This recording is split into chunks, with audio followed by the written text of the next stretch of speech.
in latex gloves, nitrile gloves and surgical gloves. In fact, Top Glove makes 1 out of every 4 rubber gloves in the world. As of 2022, we have manufacturing facilities in 4 nations and a presence in 9 countries. Top Glove is a one-stop sourcing center for gloves, where our customers' expectations are met with high-quality products at an efficient low cost.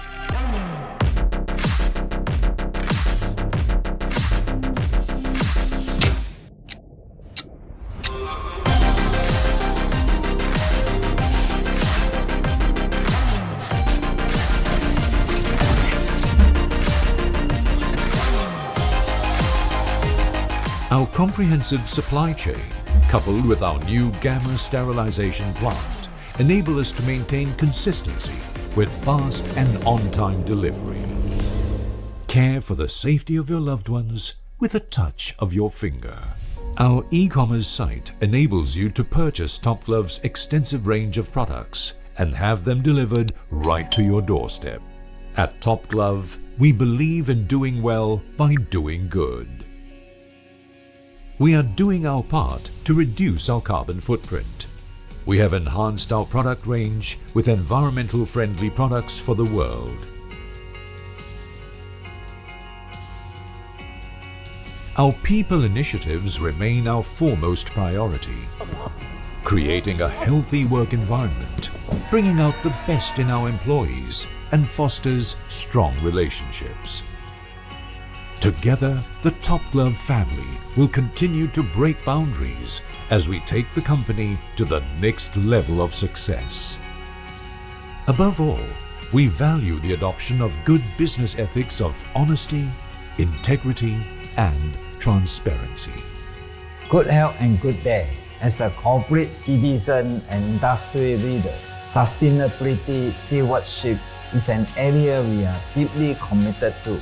We continue to sharpen our focus on customer centricity, placing customer delight at the heart of all we do. Our aim is to ensure our customers experience the highest levels of excellence in terms of quality, value, and service delivery. Thank you for your continuous support. Top Glove aspires to become a Forbes and Fortune Global 500 company. Rest assured, we remain committed to delivering excellence and continually creating value for our stakeholders. Top Glove, in the quest for excellence.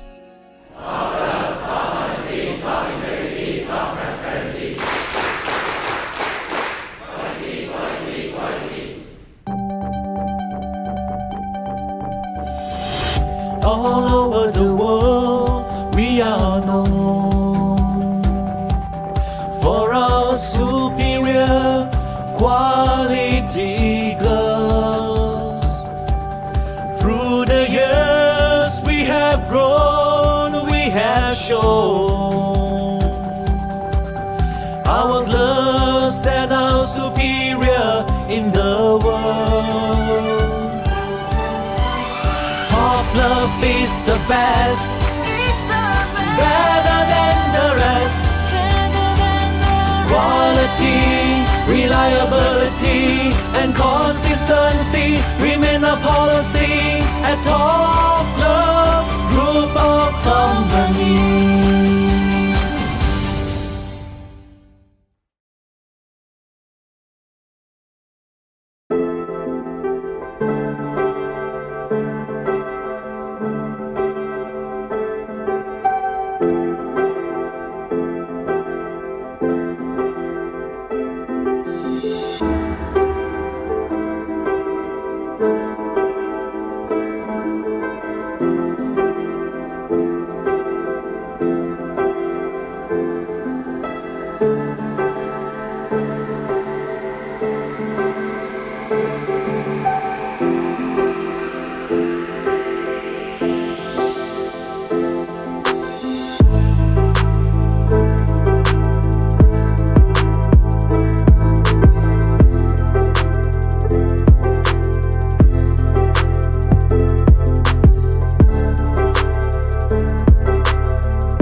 Setiap kehidupan sangat berharga dan haruslah dipelihara.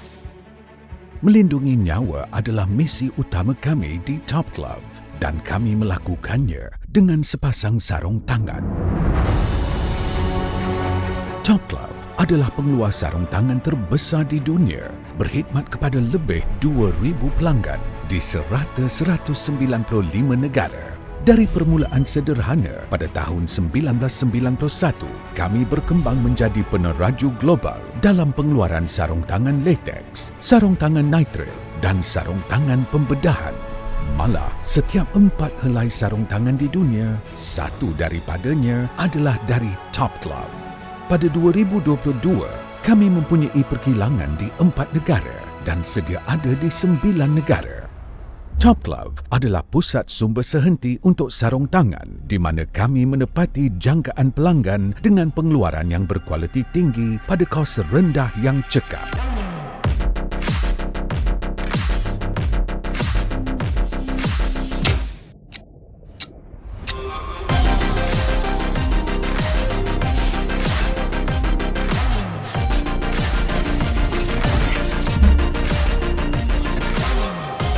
Rangkaian bekalan komprehensif kami ditambah juga dengan kilang pensterilan gamma yang baru membolehkan kami untuk terus mengekalkan penghantaran yang konsisten dan tepat pada masanya. Keselamatan orang yang tersayang kini boleh dilakukan dengan hanya di hujung jari anda. Laman web e-dagang kami membolehkan pembelian setiap rangkaian produk Top Glove dan dihantar terus ke depan pintu rumah anda. Di Top Glove, kami percaya setiap kebaikan bermula dengan berbuat baik. Peranan kami adalah untuk menuju ke arah karbon sifar bersih. Kami telah menambah baik setiap rangkaian produk kami dengan produk mesra alam untuk dunia. Inisiatif kaki tangan tetap menjadi keutamaan kami.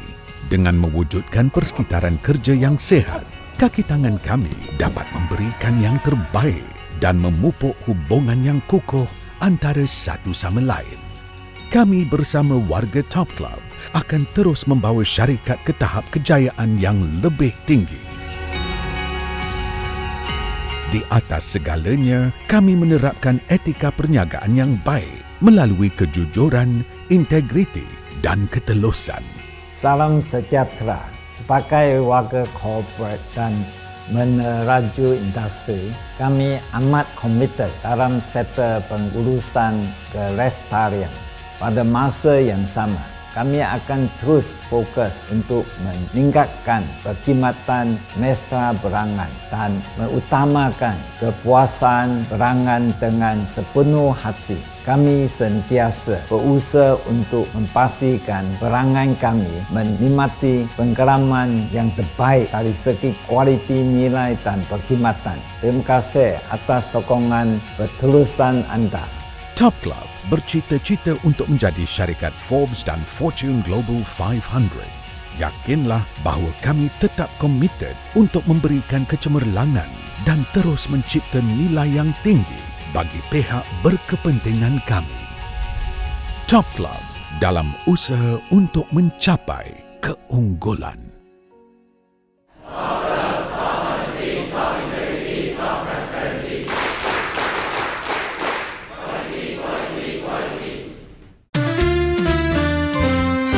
Dari mulanya hingga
每一条生命都是宝贵的，必须加以保护。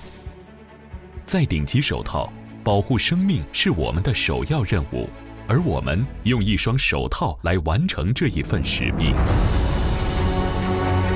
顶级手套是世界上最大的手套制造商，为195个国家的2000多名客户提供服务。从1991年起步，如今我们已成为乳胶手套、丁腈手套和手术手套的全球领导者。全球市场的橡胶手套里，每4只就有1只出自于顶级手套。截至2022年，我们在4个国家拥有生产设施，并在9个国家设有分部。顶级手套是手套的一站式采购中心，我们以高效、低成本的高质量产品满足客户的期望。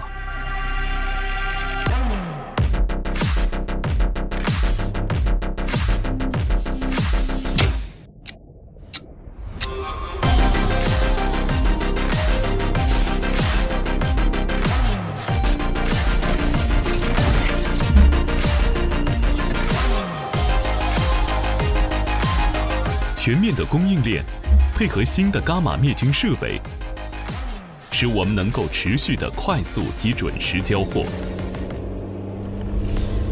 保护您所爱之人，只需从戴上手套开始。您们能通过我们的电子商务网站，轻松购买顶级手套的各种产品，并直接送到您家门口。在顶级手套，我们坚信以善为本，才能做好业务。我们尽自己的一份力量来减少碳来源，以发展环保产品，扩大了我们的产品范围。我们以员工利益为首，致力为员工提供良好的工作环境及培养牢固的人际关系。顶级手套集团团队将继续打破界限，迈向成功高峰。与此同时，我们视诚实、正直与透明化为我们的商业价值。大家好，身体健康。作为企业公民和行业领导者，我们更加努力以实现永续的发展的目标。我们也将继续加强客户至上的经营理念，将提高客户满意度作为我们工作的中心，确保客户的质量、价值和服务方面都拥有最高水平的体验。谢谢你们一直以来的支持。顶级手套立志成为福布斯和财富世界500强公司之一。我们将继续致力于为我们的利益相关者创造更多价值。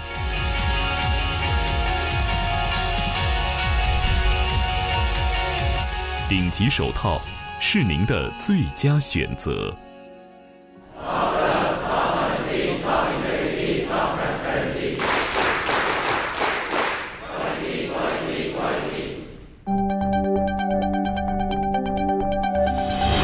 顶级的名誉，闻名世界，品质优良的顶级手套，历经多年的努力与成长，我们成功站在世界的顶端。顶级的手套，我们的骄傲，品质好，可信赖及依靠，是我们一直维护的宗旨。在顶级手套集团公司。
The world is moving faster than we can cope.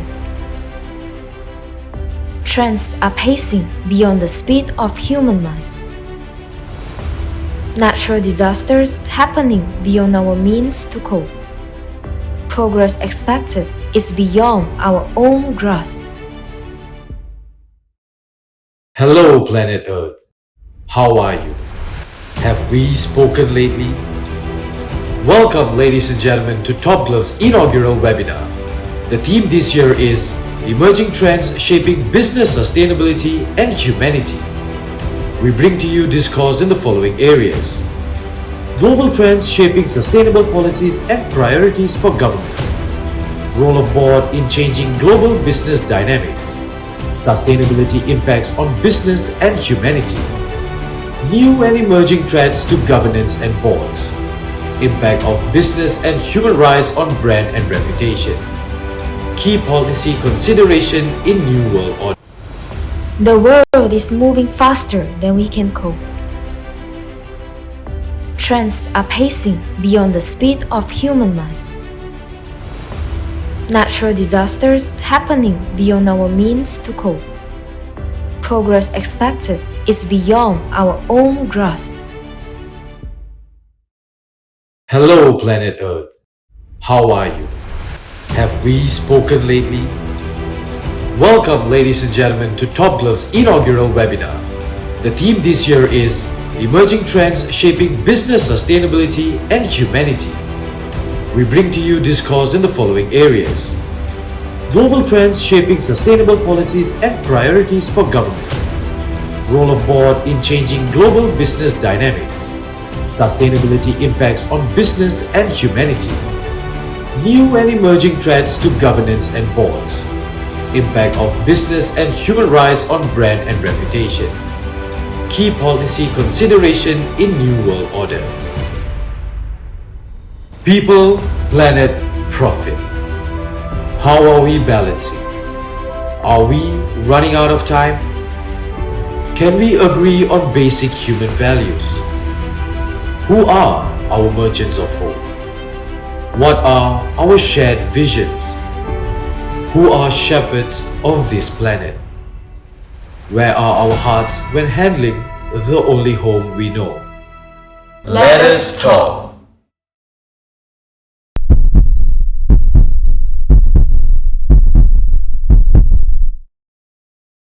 Gentlemen, a very warm welcome to the inaugural Top Glove webinar with our topic, Emerging Trends Shaping Business Sustainability and Humanity.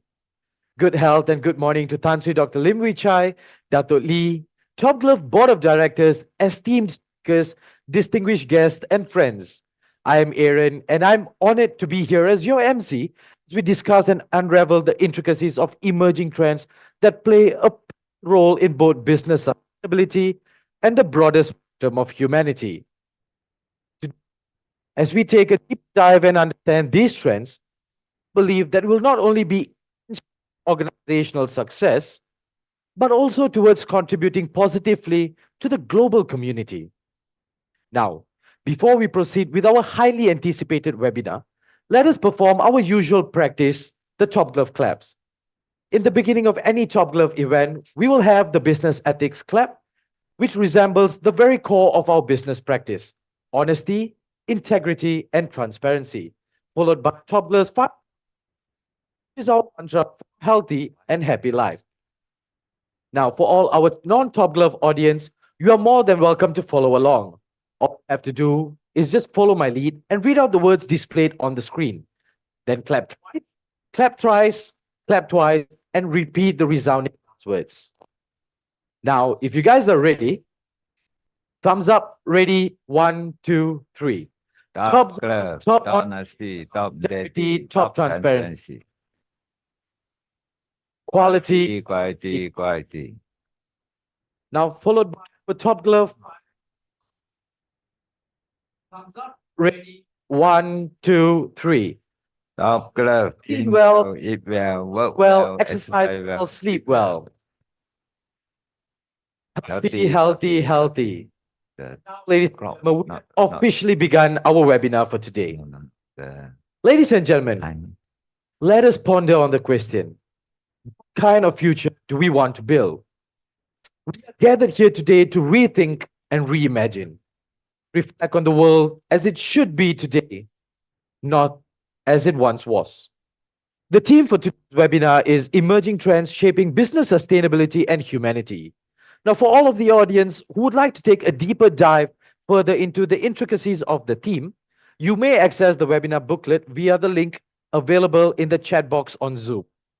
Now, ladies and gentlemen, can we create the change we so desperately need if we simply just wait for the change to happen? Let us make this webinar a moment for action and constructive engagement. Top Glove is also proud to have the support and partnership of ADFIM alongside our supporting partners, Global Compact Network Malaysia and Brunei, the Center to Combat Corruption and Cronyism, ICDM, Top Glove Global Doctors, Bank Rakyat, and PUNB.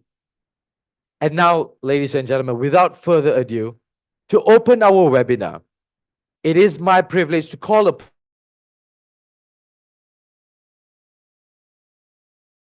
Top Glove Corporation Berhad for his welcoming speech entitled Navigating New World Order with Our Business Partners. Tan Sri Lim, over to you.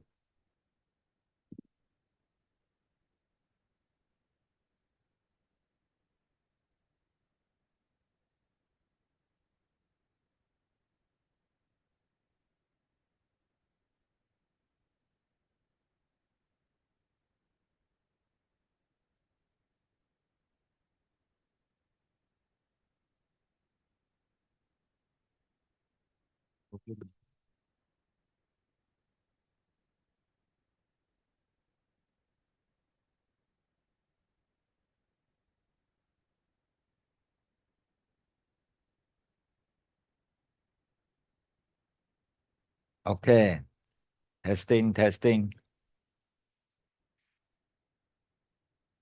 Okay, thank you, the good MC, Mr. Aaron.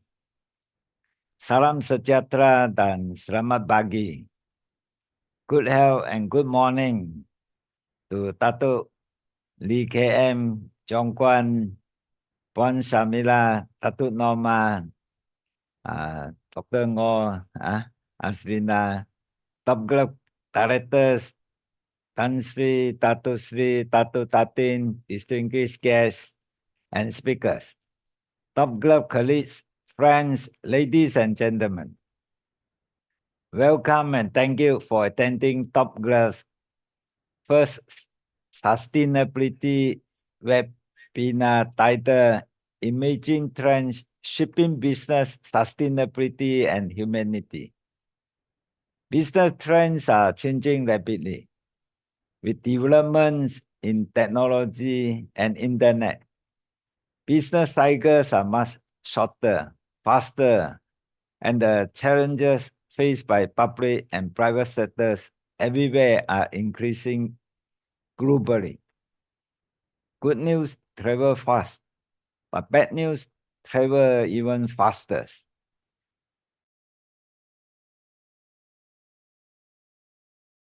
Visionary and long-term in business means that long-term means able to sustain. So business change very fast. So all businesses face competition, especially international business. To sustain, we must have a very strong foundation. How do we build a strong foundation? The most important element of the foundation is the people and talent management. We need good people and talents who are positive contributors, who work efficiently with a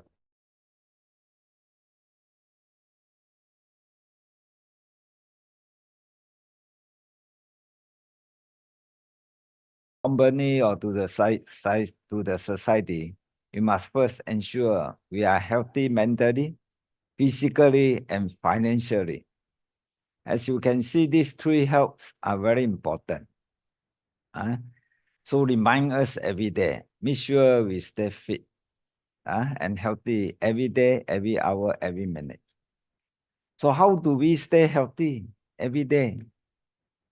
For good mental health, Top Glove, we adopt business ethics of honesty, integrity, and transparency. As just now, the MC already introduced, every day, every meeting, we have these Top Glove business ethic clubs. To be in line with our business ethic, we say, read out every meeting. We read top glove, top honesty, top integrity, top transparency. And we clap 2 times, 3 times, 2 times, and read quality, quality, quality. We always say good things we must repeat. Don't be shy of doing good things. So without much cost, keep reminding us so that we will not do wrong thing. That is for physical, that is for mental health. Number 2 is for physical health. We practice the 5 GG healthy wells. There's clean well,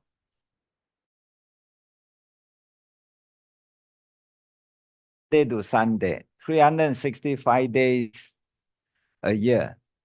Even during holiday, festival holiday, like Chinese New Year, Hari Raya, Deepavali, Christmas, New Year, every day, 365 days. Why not stay healthy and fit every day? Not once a year, only happy and healthy. Every day, every morning you wake up, must be happy and healthy. Okay? With this mental and physical health, we can build our financial health. Because when you are mentally, physically healthy, you can work. Then we can have financial health. So with these 3 health in place, the people and company can do well, both in good and challenging times. This is very basic and simple, but how many of us are able to catch this and are disciplined enough to put this into practice? So knowledge is very important. With good knowledge, with discipline, we will have wisdom. So we must practice our knowledge and discipline ourselves every day in order to do well. When business is good, many people jump into the business like the glove industry or any other industry. Why? Good demand, good profit. Everybody like to jump in. But we have to see both long-term and short-term as well. But long-term is more important than short-term. Both are important, okay? So you want to sustain in business, we have to see both. Then we can last. When business is bad, then up to 80% of the businesses can be phased out if you just work normally. Because normal means that you pass average 50%. But during tough time, you have to work more than normal, work extraordinary. It's easy to work normally. We must be extraordinary to survive and compete. In tough time, we must be more productive and efficient than normal. We always encourage our colleagues to work 10% to 20% more instead of 10% or 20% less at all times. Always do more than expected by our customers and stakeholders. If every one of us work just a little bit more, this will amount to huge rewards. We call this is the power of tiny gains or power of tiny loss. So we decide, we choose, we make the decision. If we improve just by 1% every day, in 1 year, we should have improved by 38 times. But if we were to worsen by 1% every day for a year, we will be left with only 3% or lost 97%, close to nothing. This is the power of tiny loss. Okay, so the difference between improving and worsening by 1% every day is 1,260 times. You divide 38 time divided by the 0.03 equal to 1,260 times. is very big. It's huge different. Although it look like 1%, just like compounded interest. Be careful when you borrow from the bank, look very small. You hire purchase that look very small, a few percent. But when you compounded, the interest will be huge. So there is a power in making small gain on a consistent basis. Every day, we make sure we do the right thing and do correct things. In challenging times, we need to multitask, be efficient and be lean. For example, one person do 2% job and not 2% do 1% job, or 3% do 5% job and get 4 people's reward. So look very easy, but not many people can do. Normal people, 1% do 1% job. You want to be extraordinary, you have to do more if you want to get extra. And cannot get extra and work less, then cannot sustain in business. Okay. In order to do well and sustain for long term, we should work like entrepreneurs as well. Most of the employees of the company are professional. They are good, but they can do better if they work like entrepreneurs. Every company start from small, from the entrepreneurs, especially small and medium. You want to grow, you need professionals. So you want to grow well and sustain and last, we need both. Continue to have this professionalship and entrepreneurship. Okay. So with entrepreneurship, we must learn in any aspect of businesses as the success and failure of the company is our responsibility. We must be hands-on, work hard, work smart. A sustainable business requires both entrepreneurs and professionals to work as a team. Ladies and gentlemen, expectations from our stakeholders are increasing. In addition to basic quality and cost efficiency, business are also expected to embrace best practices in terms of business sustainability and business and human rights. This is why we need to invest and take care of environment, social, and governance. However, ESG comes at a cost. Therefore, we need to look at EESG, where the first E stands for economics. As without economic element, we cannot carry out the other ESG. In terms of need quality, to strike a balance between profitability, planet, and people in order for business to be truly sustainable. A business can only effectively deliver ESG when it's still a business first and foremost. Hence, the economic element of ESG is key in business sustainability. These rules apply to most of the businesses, big and small, listed and non-listed companies. This is the reason we have reached out to speakers and various backgrounds to share their experience and insights in areas that affect sustainability in this forum. I'm truly grateful to all participants of this forum. It's the first of its kind for Top Glove, and we hope to do more such meaningful events that benefit our market and all stakeholders. Running a successful and sustainable company is not easy. Keeping businesses profitable in these times is challenging. We need to grow the business fast. It's not easy. Company can fail if the foundation of the people is not healthy and strong. World market demands are plenty. As business cycle becomes shorter and faster, and as external demands rise, we need all stakeholders and business partners to cooperate in all areas to succeed. We need win-win solution for everyone. Good things, we must do more and do together. Repeat order, we always say good thing must repeat.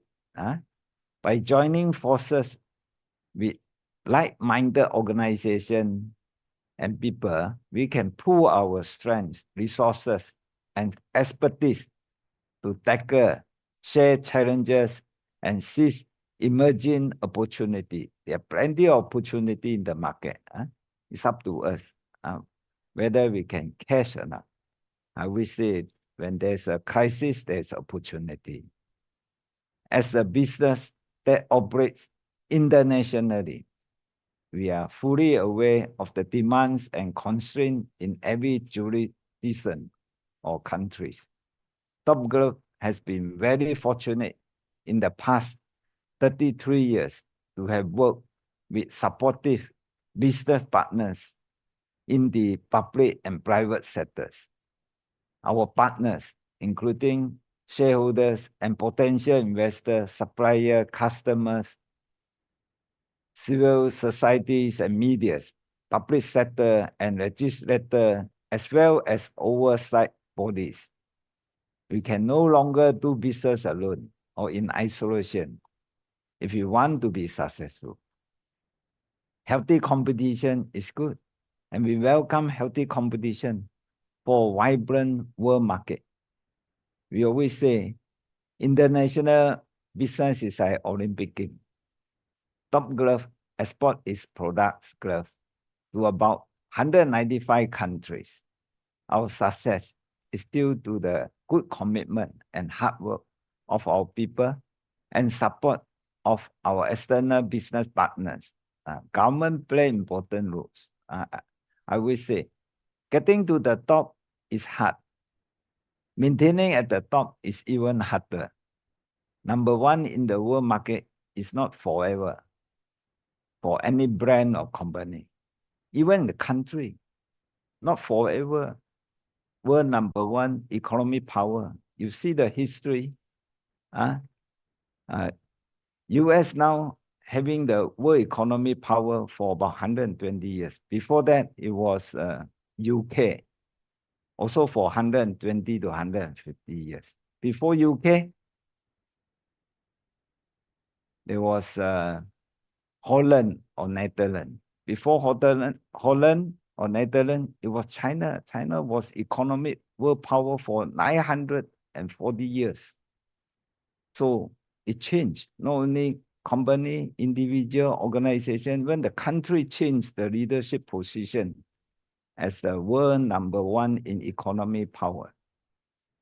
Okay, we would like to take this opportunity to thank all stakeholders who supported us over the years. Top Glove is a brand with humble beginning in Klang, Selangor, Malaysia, which has grown into an international success only with the support of our many stakeholders, as well as good policy and support by the Malaysian government. As the market becomes more and more competitive, we need to work harder, smarter, and faster. Top Glove will drive a culture of ownership. Your job, salary, and business are yours if you are a positive contributor. You lose your job, salary, and business when you become a negative contributor. The choice is ours to make. Why not make a good choice, the right choice of being a positive contributor, do good things, work well? You are the major gainer. If you are a negative contributor, you are the major loser. Who made the decision? Okay. Employees are the foundation of any organization, driving innovation, productivity, quality, and customer satisfaction. Key in engagement with employees will be the building of culture, minimizing mistake, accident, cheating, and corruption.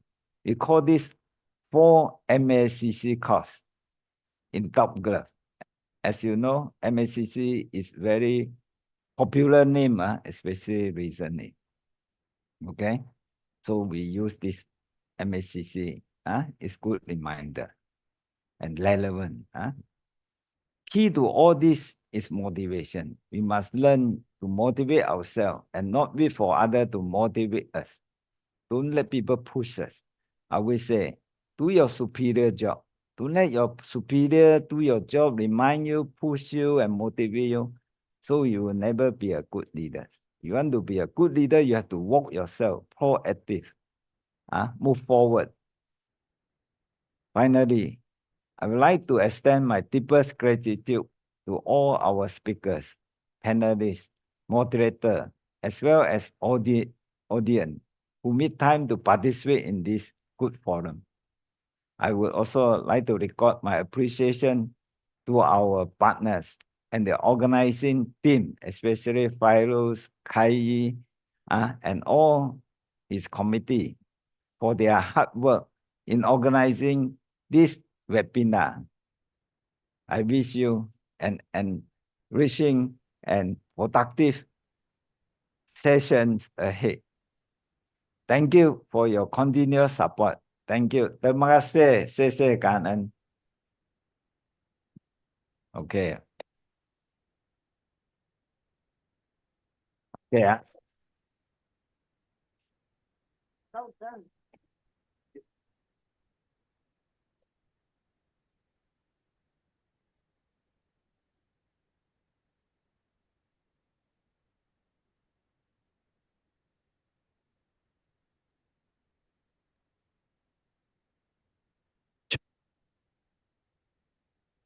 All right. Thank you very much, Tan Sri Dr. Lim Wee Chai, founder and executive chairman of Top Glove Corporation Berhad, for that very powerful welcoming speech, sharing with us his thoughts and visions, especially the art of balancing the three healths, the physical, financial, as well as the mental health, and not forgetting the power of the tiny gains, where the positive impact of improving 1% every day. Now, in the spirit of improving and being a positive contributor, ladies and gentlemen, we do sincerely apologize for the breaking in sound earlier, but rest assured that our technical team has fixed everything and we will be loud and clear for the rest of the session. Now, we also realize, ladies and gentlemen, that there are multiple participants or audience who have raised your hands. Now, I would like to remind you all that during the course of the webinar, if you guys have any questions to ask our speakers, panelists, or anything related to the topic of the day, you guys can put it in the Q&A box below in Zoom. Now, the Q&A box is right beside the chat box. If you can see it on your Zoom, put it in the Q&A box and we will answer your questions accordingly. Do not put it in the chat box. The chat box is for networking later on. So all you have to do is just put your questions and queries in the Q&A box and we will definitely answer it later. All right, now, ladies and gentlemen, following the opening remarks by Tan Sri Dr. Lim Wee Chai, we will now dive into our first keynote speaker by our distinguished expert, Mr. Izwan Zainuddin. Mr. Izwan Zainuddin currently serves as the CEO of Perbadanan Usahawan Nasional Berhad, PUNB. Additionally, he also holds the position of chairman at ADFIM. Mr. Izwan will be speaking on the topic of global trends shaping sustainable policies and priorities for governments. This definitely promises to be a fascinating exploration, ladies and gentlemen, of the evolving landscape of global sustainability efforts. Now, Mr. Izwan, if you're ready, the floor is yours. Okay, thank you very much. Assalamualaikum warahmatullahi wabarakatuh, and a very good morning. I see from the list here we have got more than 500 participants. Alhamdulillah, thank you for all your commitments. Tan Sri Lim, if you are still around, Senior Pasad, esteemed delegates, value partners, and distinguished guests. As we gather here today, I am both honored and humbled to welcome you to a pivotal discussion on the urgent and evolving landscape of global sustainability. Our agenda centered on global trends shaping sustainable policies and priorities for governments is a more than just a topic for my keynote. It is a call to action. It's a roadmap for all our collective journey towards a more resilient and equitable future. The task before us is monumental, yet undeniably crucial. As the chairman of the Association of Development Financial Institutions Malaysia, or ADFIM, I stand committed to fostering dialogue, collaboration, and innovation among all stakeholders. Together, we have the power to shape policies that not only address the challenges of today, but also pave the way for the opportunities of tomorrow. Let us proceed with an open mind, collaborative spirit, and a shared dedication in transforming our world. Welcome once again to this essential dialogue on sustainability. Ladies and gentlemen, in addressing global trends shaping sustainable policies and priorities of government, we must confront the realities of our time with both courage and strategic foresight. Number one, the climate crisis, the defining challenges. In climate crisis stands our era of defining the challenges. World Bank warns that without drastic action, climate change could push an additional 100 million people into poverty by 2030. The economic losses from natural disasters have tripled to USD 200 billion annually over the past 30 years. Yet, it is not just about economic losses, it's also about human lives, biodiversity, and the very fabric of our planet. COP28 has set ambitious target emphasizing the need to limit global warming to 1.5 degrees Celsius. This requires halving global emission by 2030 and reaching net zero by 2050. The message is clear. Government must lead by example, implementing policies that significantly reduce carbon footprint while also investing in adaptation measures to protect vulnerable communities. Number two, sustainable finance revolution. Sustainable finance is transitioning from a niche to a norm. Global sustainable investment now surpass USD 30 trillion, up 60% since 2014, and accounts for 1/3 of all professionally managed assets.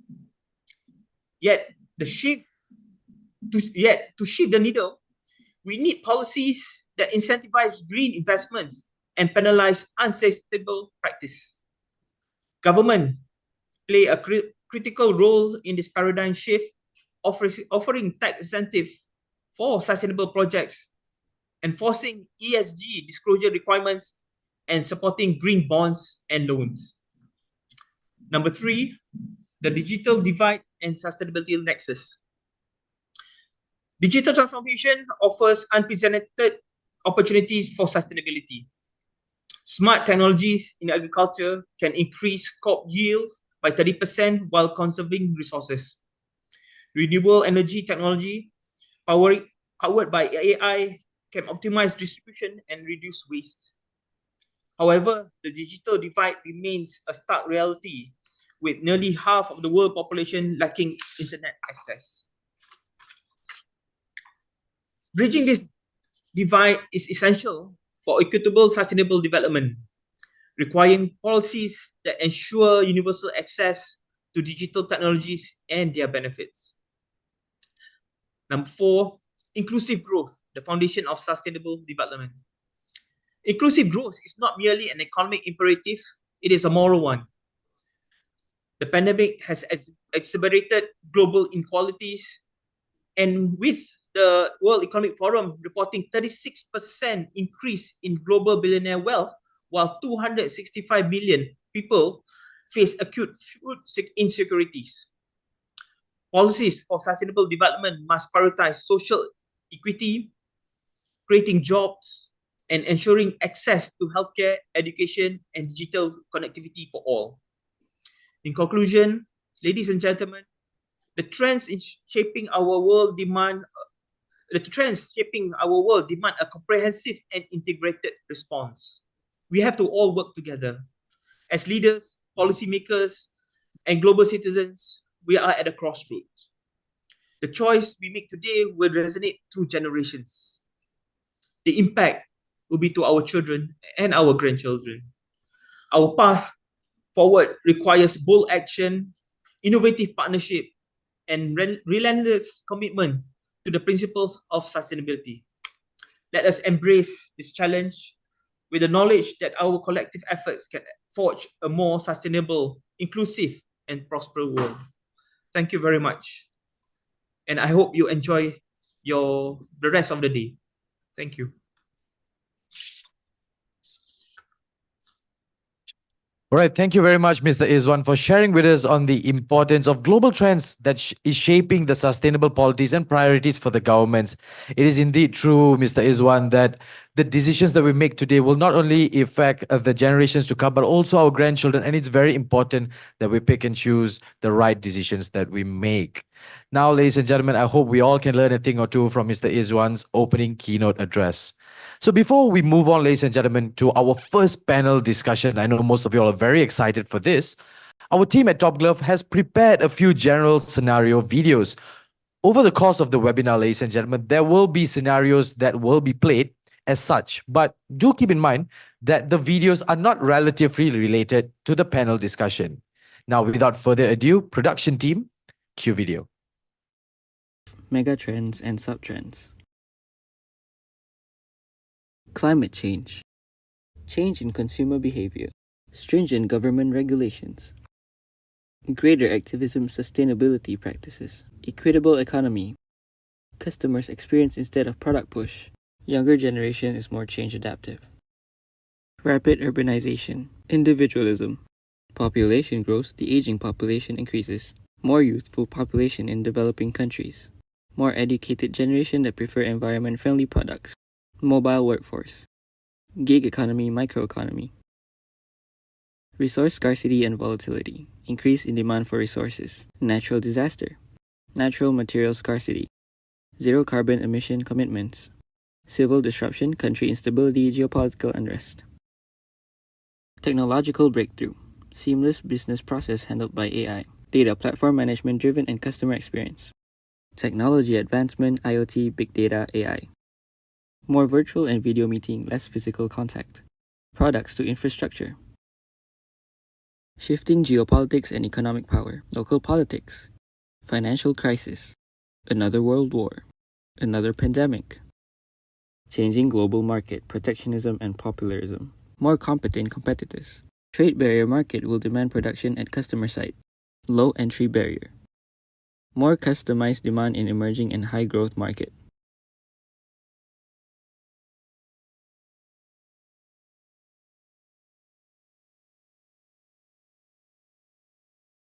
Scenario video that was played for y'all. And now, ladies and gentlemen, is the most exciting moment. We have for you our first panel discussion of Top Glove's inaugural webinar. This is set to be a lively discussion with the topic Sustainability Impacts on Business and Humanity. Our esteemed panelists for this discussion are: number one, Datin Sri Sunita Rajakumar, Chairperson, Climate Governance Malaysia. Now, Datin Sri Sunita holds key positions in several companies, chairs charitable foundations, and volunteers for various sustainability and climate governance initiatives. Our second speaker will be Mr. Faroz Nadar, Executive Director, UN Global Compact Network, Malaysia and Brunei. Mr. Faroz is an experienced corporate sustainability leader who advises private sectors, governments, and UN agencies on SDGs and sustainabilities. Third, we have Ms. Luen, Group Chief Sustainability Officer, CIMB Group. She also chairs the CEO Action Network Malaysia and advises the Voluntary Carbon Market Initiative. And last but not least, to wrap up our panelists, we have Mr. Rabana Rajalingam, Director and Head Project Delivery MD's Office at Khazanah National Berhad. With 22 plus years of diverse experience, Mr. Ramana fosters collaboration through various methodologies, serving as an adjunct professor and board member contributing to Malaysia's advancement. This discussion will be moderated by Dato' KM Lee, non-independent, non-executive director at Top Glove Corporation Berhad. Now, Dato' Lee has served on various boards and held leadership positions, including managing director at Top Glove from April 2009 to July 2022. Now, ladies and gentlemen, the brief that was mentioned earlier is just a short recap of the well-decorated profiles of our speakers. Now, if you would like to know more about our speakers, you may access the webinar booklet via the link in the chat box below. A brief reminder for everyone, for our attendees who have questions for our panelists, do drop them in the Q&A box, the option right beside the chat box. The chat box, as I mentioned earlier, is for networking, and the Q&A box is for all the questions to be answered and discussed by our panelists later. Each panel will be for 1 hour long, and there'll be a timer, a countdown display available for view for everyone. Now, ladies and gentlemen, it is my honor and privilege to hand it over to our moderator to brief the panel format as well as to moderate on the subject matter. Dato' Lee, over to you.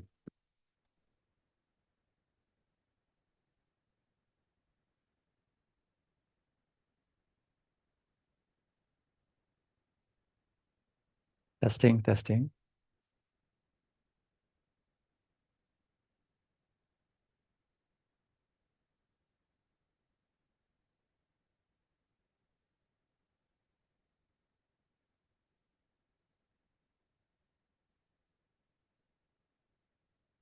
Yes, good health, good morning.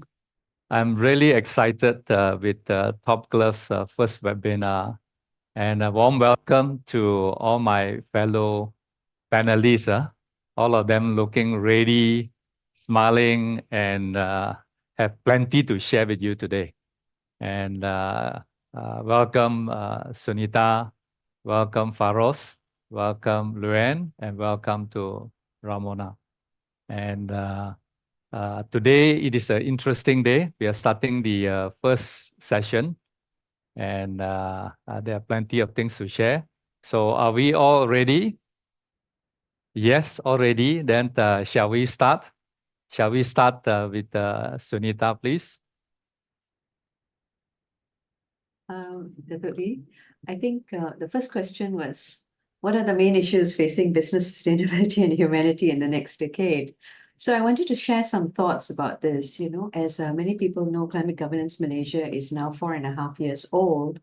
And the background, of course, is that industrial-based economic growth has been instrumental in increasing quality of life and life expectancy.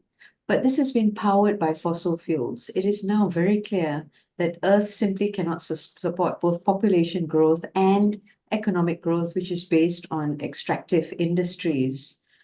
And so, of course, there are transformational policies that we're looking at, the rapid growth in renewable energy, accelerated sustainable food chains, active reduction in inequalities. This is something that we want to look at. Investment in education so that climate literacy, awareness, reskilling, creating new jobs is also taken care of. So from my perspective, what I've seen engaging closely with so many stakeholders over the last few years is that I think our biggest challenges is recognizing that there's a rapid change in understanding and thinking, or paradigm shifts, and also that critical thinking skills are needed when we're facing uncharted territories. And this is especially the case when we're facing a crisis that requires all of government and whole of society to step up. So what are the paradigm shifts that we're looking at? So take electricity. At one point, the conversation was around converting kilojoules to kilowatts. So with this sort of framing, it rewards high density sources of fuel. But when you look at the challenge from a perspective of carbon footprint throughout the entire value chain, then suddenly other sources of energy become far more competitive, sustainable, and therefore attractive for us as a society. Another example, IPCC targets. These are based on long-term averages, essentially 30 years. But if you already know that we hit 1.45 degrees of warming last year, as a matter of fact, there were a few days when we even hit 2 degrees of warming. There were consecutive 4 or 5 days in February where we hit 1.5 degrees of warming again. Then do we need to wait for 30 years before we take action? So what is the paradigm shift? What are the critical thinking skills that you're able to bring to the conversation? Or are you going to parrot something which we already know is actually no longer relevant? Pricing of carbon is another example. Half of emission reductions that we need to reach net zero come from technologies which are not yet on the market. So energy efficiency is going to be a huge, huge topic, and there should be far more concentration of attention and resources on this. If we are going to align interests so that we want people to be more careful about the amount of electricity they're using, then we may need to consider pricing a negative externality, pricing electricity more, pricing carbon, and so on and so forth. And this is, of course, a source of income to the government. However, how do we push ahead with energy efficiency if we are still having subsidies in a big way? For example, fuel at the pump, targeted aid, and etc. Right? So how are we going to implement this? So these are the sort of thinking that we really need to have. And what I'm seeing is very interestingly at Climate Governance Malaysia and with Luan at the CEO Action Network is that many business leaders are stepping up because they see this as a massive competitive advantage, especially when you have a deeper understanding of the change that is needed. Many of them are already ahead of government policy making, which of course government has multiple priorities to juggle. So for businesses, they want to be seen as being the trusted partner, to be the business partner of choice. So they're coming up with simple, elegant, hyper-localized solutions. These are clear-eyed, honest brokers who are open to having deeper and wider consultations. And we've heard how critical the role of civil society is, even more so when we don't have a silver bullet solution. So, Datuk Lee, I'll leave my thoughts here for now, but these are what I think are the critical challenges that are facing us right now. Thank you. Yes, thank you, Sunita. Yeah, as you can see, it's not easy to juggle all the priorities that the government has to handle. So this is where we need the involvement of the business community and all the stakeholders to play their part to ensure that we are successful in this area. I think chief among our thinking would be, this is something that involves all of us. And we need to pay attention. We need to take action. We need to be concerned. So moving forward, I will move to the next speaker, who is Mr. Faros from UNGC, to share with us on the United Nations Global Compact on what are the important areas that we can play our part. Faros, please go ahead. Thank you, Datuk Lee. I have a short presentation, so I'm just going to share my screen for some my starting points.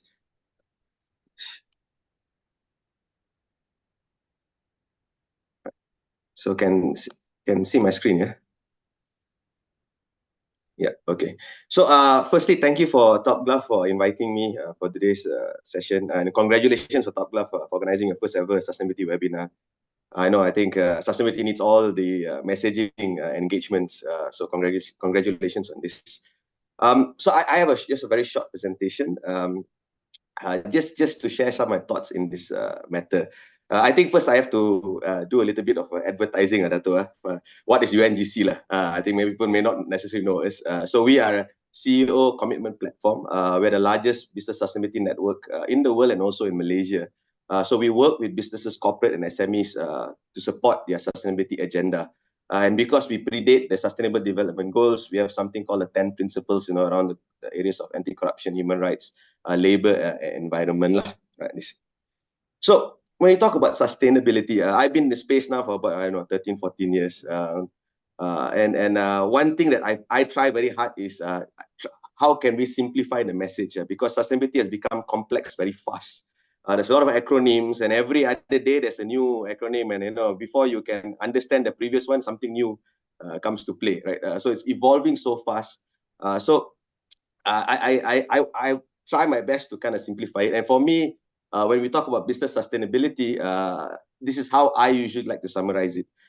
Businesses is changing because the demands of trade is changing. I think we've more or less entered the era of sustainable trade, right? And sustainable trade is beyond just your price and quality equations. Sustainability equations now is growing in importance.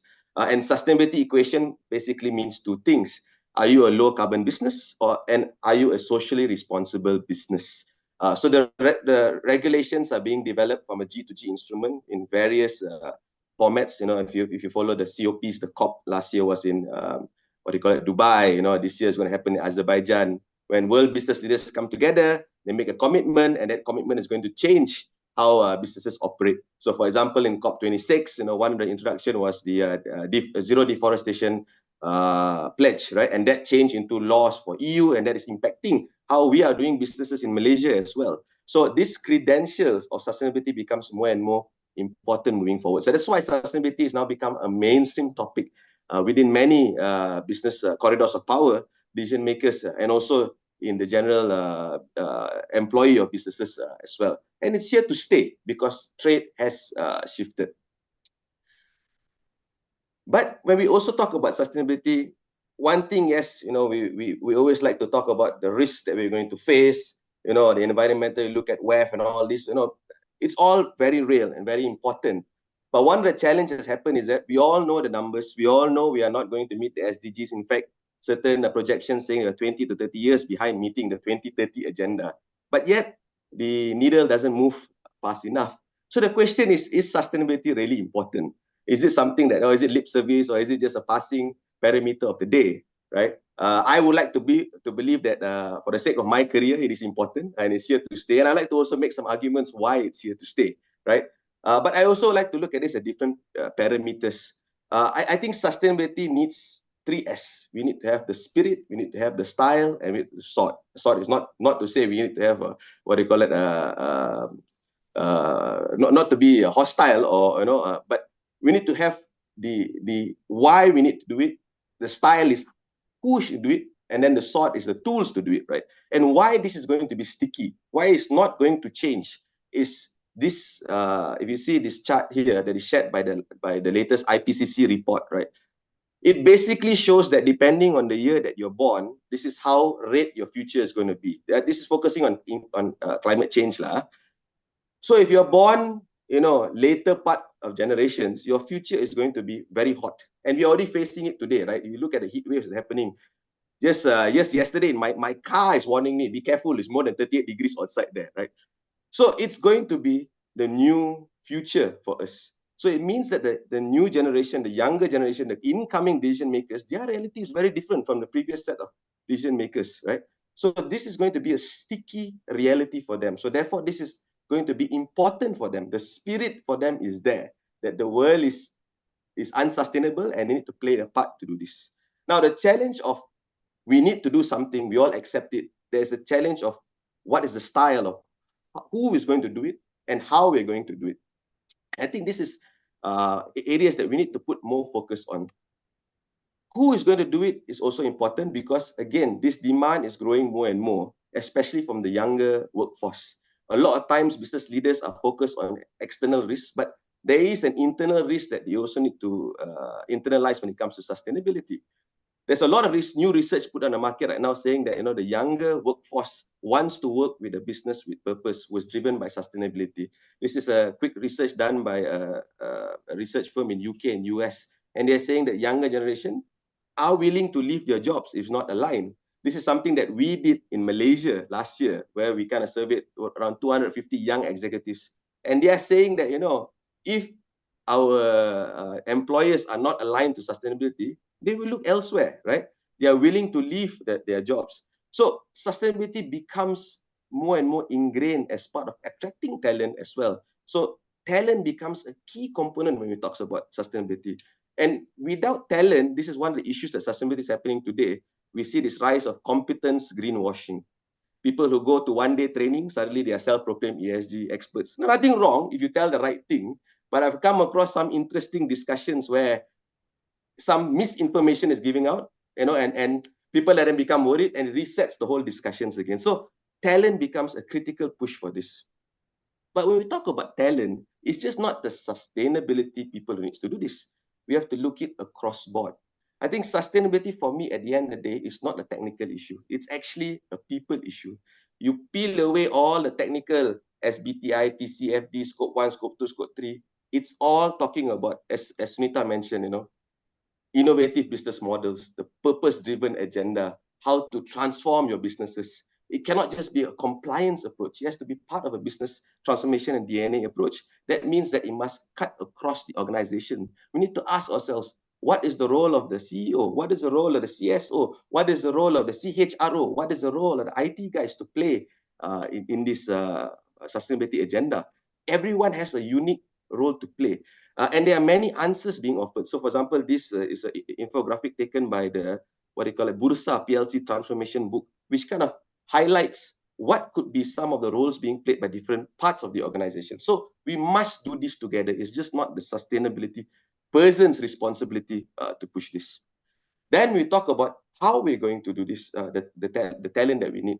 So in 2021, UNGC Malaysia together with Bursa, we've kind of identified what are the competencies required to push sustainability within the business setting. So we looked at if you are a chief sustainability officer, if you're a sustainability manager, and if you're a sustainability executive. It doesn't mean that you need to have the designation, but if you're responsible for this, what is the skill set that you are required? So all this, what do you call it, content and learning and resources is available. What is required is for people to start to apply for this. And in fact, we've also built an online tool, which is free to use, and invite everybody here to also try it out later on. It gives you a gap analysis in terms of the talent gap that you have to drive sustainability agenda. Because when we build the talent, we'll have the style to push this forward. And then finally, I just want to end very quickly with the sort of what we need to do. Again, sustainability is becoming very complex, very fast. So what we've done at UNGC is that we've kind of identified what are the 5 critical actions that businesses can take to push the sustainability agenda, just like an 80-20 Pareto rule. So we've identified that these 5 areas businesses need to raise their ambition and be more accountable. So one is we must talk about gender equality. We must push the gender equality agenda, not just at board level, but across the organizations. Second is we must talk about climate action, but not just talk about climate action. It has to be science-based, right? We'll talk about 1.5. We'll talk about just transition. Third is we must talk about workers' dignity. We can't be happy with minimum wage. We must talk about living wage. And I think for me, this is the most important because we are forgetting social issues when it comes to sustainability. We have to focus on environmental issues. So if people can't afford to take action, there's no point. So we need to talk about living wages. Fourth is water resilience, another commodity that we are forgetting about. This is going to be one of the critical issues of our time. How do we look at water? And finally, to push the needle, we need to drive sustainable finance and investments. So these are the 5 areas that we are advocating at UNGC for businesses to really focus on and make that impact and difference. So I just want to end here, Dato. Thank you. These links, free resources that everybody can refer to as part of the sustainability agenda as well. Thank you. Thank you, Faros. Thank you for highlighting who are the parties that should take care of the 5 areas that you have highlighted. Indeed, these are all very important areas. We have the first panelist earlier, Sunita, talking about what are the concerns pertaining to climate change, sustainability policies, and etc.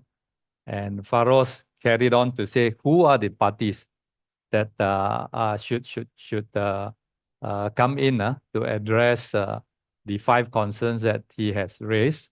Next, we have a Chief Sustainability Officer from a very well-known, respected local bank, CMB.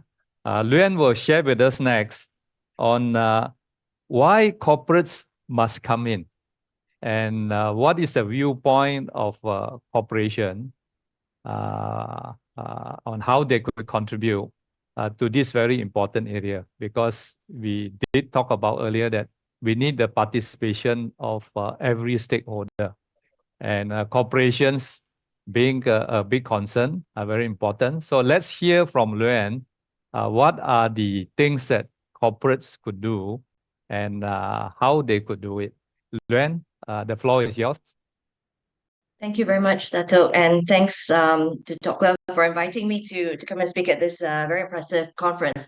So I've got a number of slides, and I'll probably just fly through them. And here, I'll be talking a little bit about what the context is, but also what is the role, what we do as a company, but also what we do as a bank. Yeah, that there are slightly different things. Okay, so on the next slide. So, a question to everyone: have you ever thought about why there are, as far as we know, there's no alien life or no life on any other planet or any other, in any other solar system that we know of. I don't think there is, right?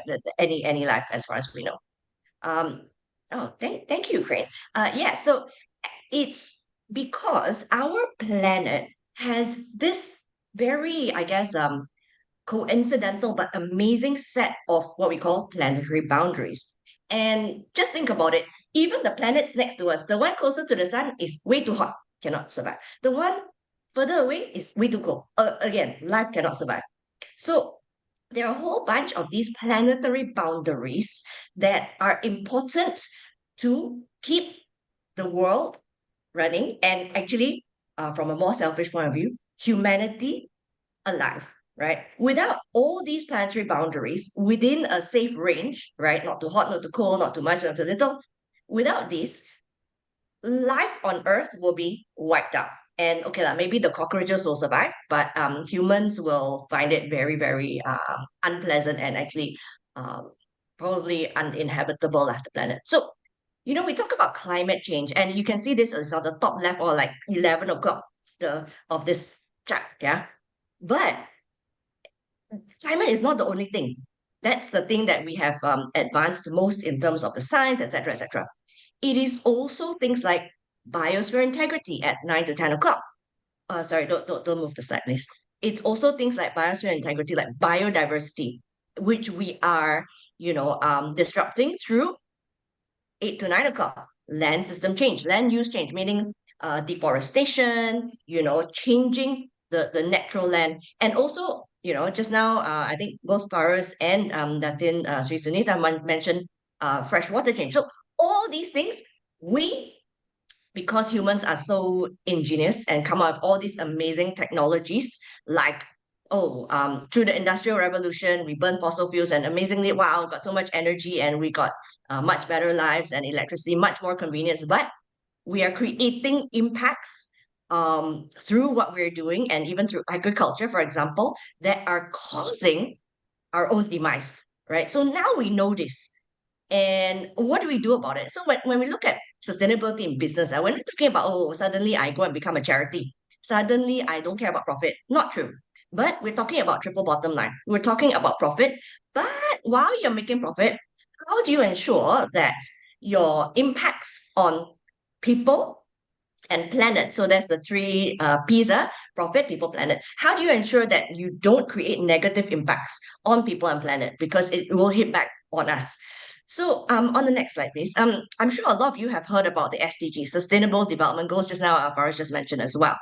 Within the three P's, just now, people, profit, planet, which is most important? Because your business people, you say profit lah, right? But let's look at this chart. This is a stacked view of the SDGs. Now, we want to make profit as businesses, right? But and as people as well. Without a functioning society, so let's say right now, like countries that are at war, do you think they are thinking about how much was my quarterly P&L? No, they're going to be thinking, how do I survive, right? And so without a functioning society, you cannot have a functioning economy. Then forget about profit. But without a biosphere, a functioning biosphere, what is that?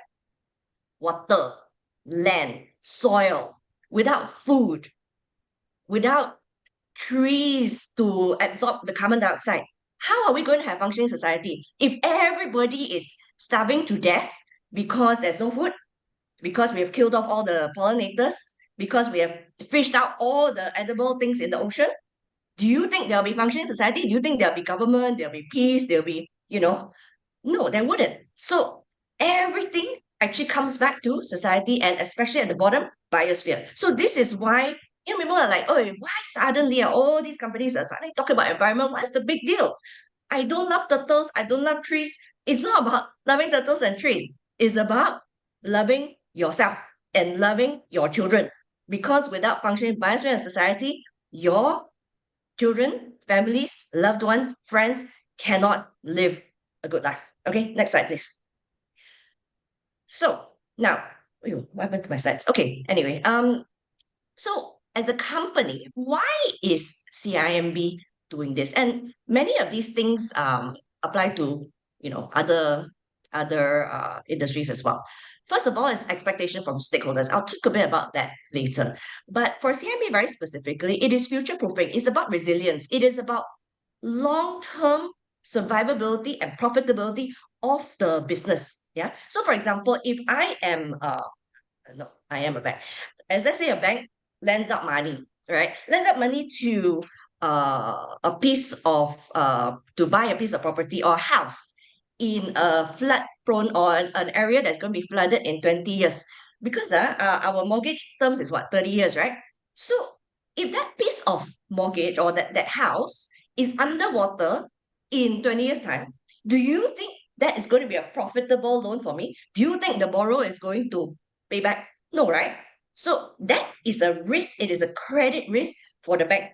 Yeah, as just one example. So we're not doing it, okay, because it's ethics. It is ethics, right? Simply doing good is at the bottom. But there's also very strong business reasons. So think about the business reasons and think about the risk that your business might be facing in the next few years, not just because of physical risk, meaning the like floods and all that, but also transition risk. So for example, there are certain technologies that are dying out. There are certain growing technologies. So do you want to be in a business that is sunset or sunrise, right?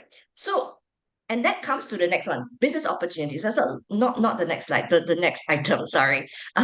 There are a lot of business opportunities out there, right? So the key here to increase profitability for the longer term is to think about what are the businesses that are going to win.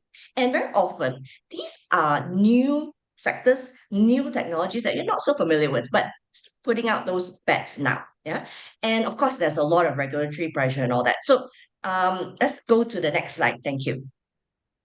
So yeah, this one is a study that we did under the CEO Action Network. Yeah.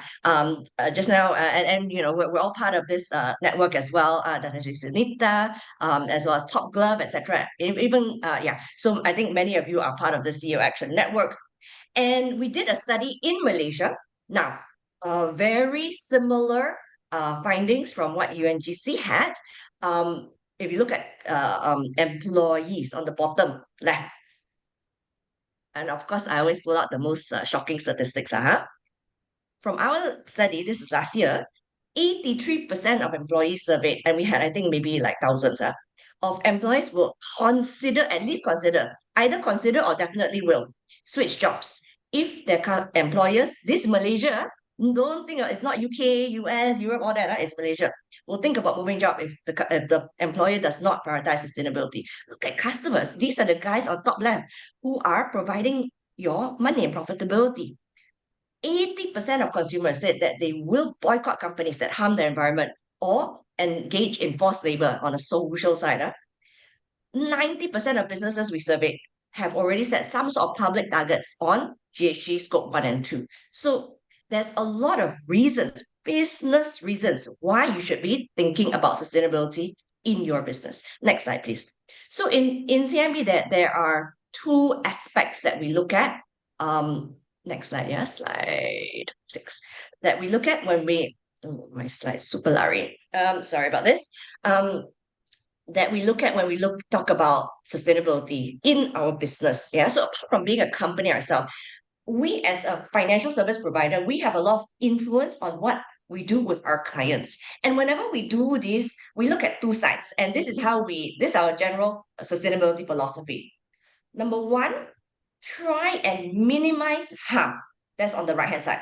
So anything that is, example, carbon emission, that is harm. Yeah. So any companies out there saying, oh, I don't do any harm, sorry, as long as you are using electricity, which you are using right now, by joining this webinar, you are doing some sort of harm to emitting carbon dioxide. So how do we minimize that harm? And at the same time, how to create positive impact through our clients, with our clients, and for our clients? So just to give some examples, when we give out a loan to any sensitive sector, we will do what we call a due diligence on environmental and social factors. And by the way, all banks are already starting to do this because it is now a bank requirement. have to do this harm assessment. If there is harm, then we will consider, okay, how do we bank this client? Because if too much, then it might come back to us. We might lose money as well. But of course, there's negative impacts on people and planet. And if not, how do we put in safeguards? On the positive impact side, we have a whole suite of products and services that we use to help our clients. So for example, and to help to incentivize our clients. So for example, if you get a green house loan or car loan from us, we'll give you better rates on the loan. For SMEs, there's a big focus area. We have a free consulting end-to-end everything called Green Biz Ready. And we'll help to also give you the tools to start measuring your greenhouse gas emissions. Actually, it's not difficult, but we work with MGTC to give you that tool. And if, as an SME, if you can, through this facility, if you can reduce your emissions by a significant amount, we will give you a rebate on your interest every year that you hit your target. So that is what we call our Green Biz Ready sustainability linked financing. So there's a lot of things. Those are just some very few examples of what we do, but there are many things that we're doing to try to help our clients to become more sustainable. Okay, next slide and next slide. I'm going to skip 2 slides. Okay, next one. And next one. Right. Now, as a company, some of you may think, ayo, CMB have been doing this for so long. Actually, we only started in 2018. Apart from CSR, I'm not talking about CSR. CSR is donation. I'm not talking about donation. I'm talking about how you make money in a responsible way in the first place. We only started in 2018. In 2018, we were bottom 20% of banks globally on the right-hand side. There's a whole bunch of stuff we have done, and I'm happy to share these slides, the properly formatted ones later. But you can see, from 2018 to 2023, we went from bottom 20% to top 12% in the world. So my message is, it's not to brag. It is to say it is very doable. You just need to put in place some foundations, have champions to drive it, and make sure you get top management buy-in. And I think that's my last slide. No, one more slide. And we don't do this alone. We participate in global leadership groups like UNGC, like UNEP-FI. Locally also, we participate in many local networks. So for example, we're part of the CEO Action Network, the study that I showed you just now. I will share the link after this on the chat for that study. So it now is about 70 leading companies in Malaysia driving for sustainability. And internally, we also have a lot of things. So every year we run a series of conferences and talks called The Cooler Earth. So many of you would have seen that. So yeah, we don't do it alone. We need everybody to work together to do this. So thank you very much. I think the last slide is my email address. So thank you very much. I'm happy to take questions. Yeah, thank you, Luan. You can see that Luan is very passionate with what she practices in CIMB. And CIMB's motto of do more good and don't do harm also resonates very closely with what Top Glove believes in our day-to-day operation. And so to all the corporates out there, practice sustainable policies and see CIMB for your green loans immediately, or next month, Next, we will have Luan. After Luan, we will have Ramana to take us through on how to execute some of the policies and some of the practices that we would like to do our part in complying with ESG and to have a sustainable policy. Ramana, the floor is yours. Please go ahead. Thank you, Dato' Lee. Thank you for having me. Okay, it's quite a challenge to follow my esteemed presenters just now. Okay, first and foremost, I am from Project Delivery Office of Khazanah. So we specialize in executing projects, basically taking the mission from where we are to where we want to be. Unlike my fellow panelists, I am not a sustainability expert. We have a team in Khazanah who does that. My job is really in executing, implementing, getting us to where we want to go. So on this page, I've said sustainability is a special project, the most challenging special project. I'll come back to that later on why. So when we execute, we really go through three simple steps. We look at where we are, we chart the journey for execution, and more importantly, of course, is the destination. I'll start with that. We always start with the end in mind. So for destination, we really have to ask, and I put the word happy land, where do we want to be? What's important to us? What's the end goal? And these are very broad questions which really need to be answered carefully before we go further. So this picture, I love this picture. It tells me a lot. It's the ambition of a company in Africa, and without words, you can understand their ambition is to ensure clean drinking water is available. So when we are going to develop our own ambitions for sustainability, some of the panelists mentioned SDGs. There are 17 SDGs. If you go into each and every one of them, there are hundreds of initiatives that can be executed, that are waiting to be executed, but we need to choose. We cannot do everything. Do not boil the ocean. Where do you begin? You see these fancy words here: assessment, progress, measures. Consultants make a lot of money trying to educate us on this. So where do we begin? For us, we always start from within, which means our greatest asset is always our staff. So Top Glove, for example, you have 11,000 staff. That's a very rich source of information. We start internally, internalize the journey. Collaboration is a very important tool that we really believe in Khazanah. And getting people to be involved in the thinking, in drafting where we want to go, fosters excitement. And that's priceless. For example, if you're keen on something like biofuel, some questions to really dig deep into. Is this feasible for us, for our organization, for your organization? Meaning, can we do it? Is it sustainable? Can you do it every day, forever? Is it scalable? Can you make this happen in all your branches, all the states, all subsidiaries, all your investee companies? Is this something that you really mean in substance, or is it just in form? So it's the wisdom of crowd. 11,000 people at Top Glove, for example. If you harness that power, you harness the wisdom of crowd. And that's something we believe in a lot.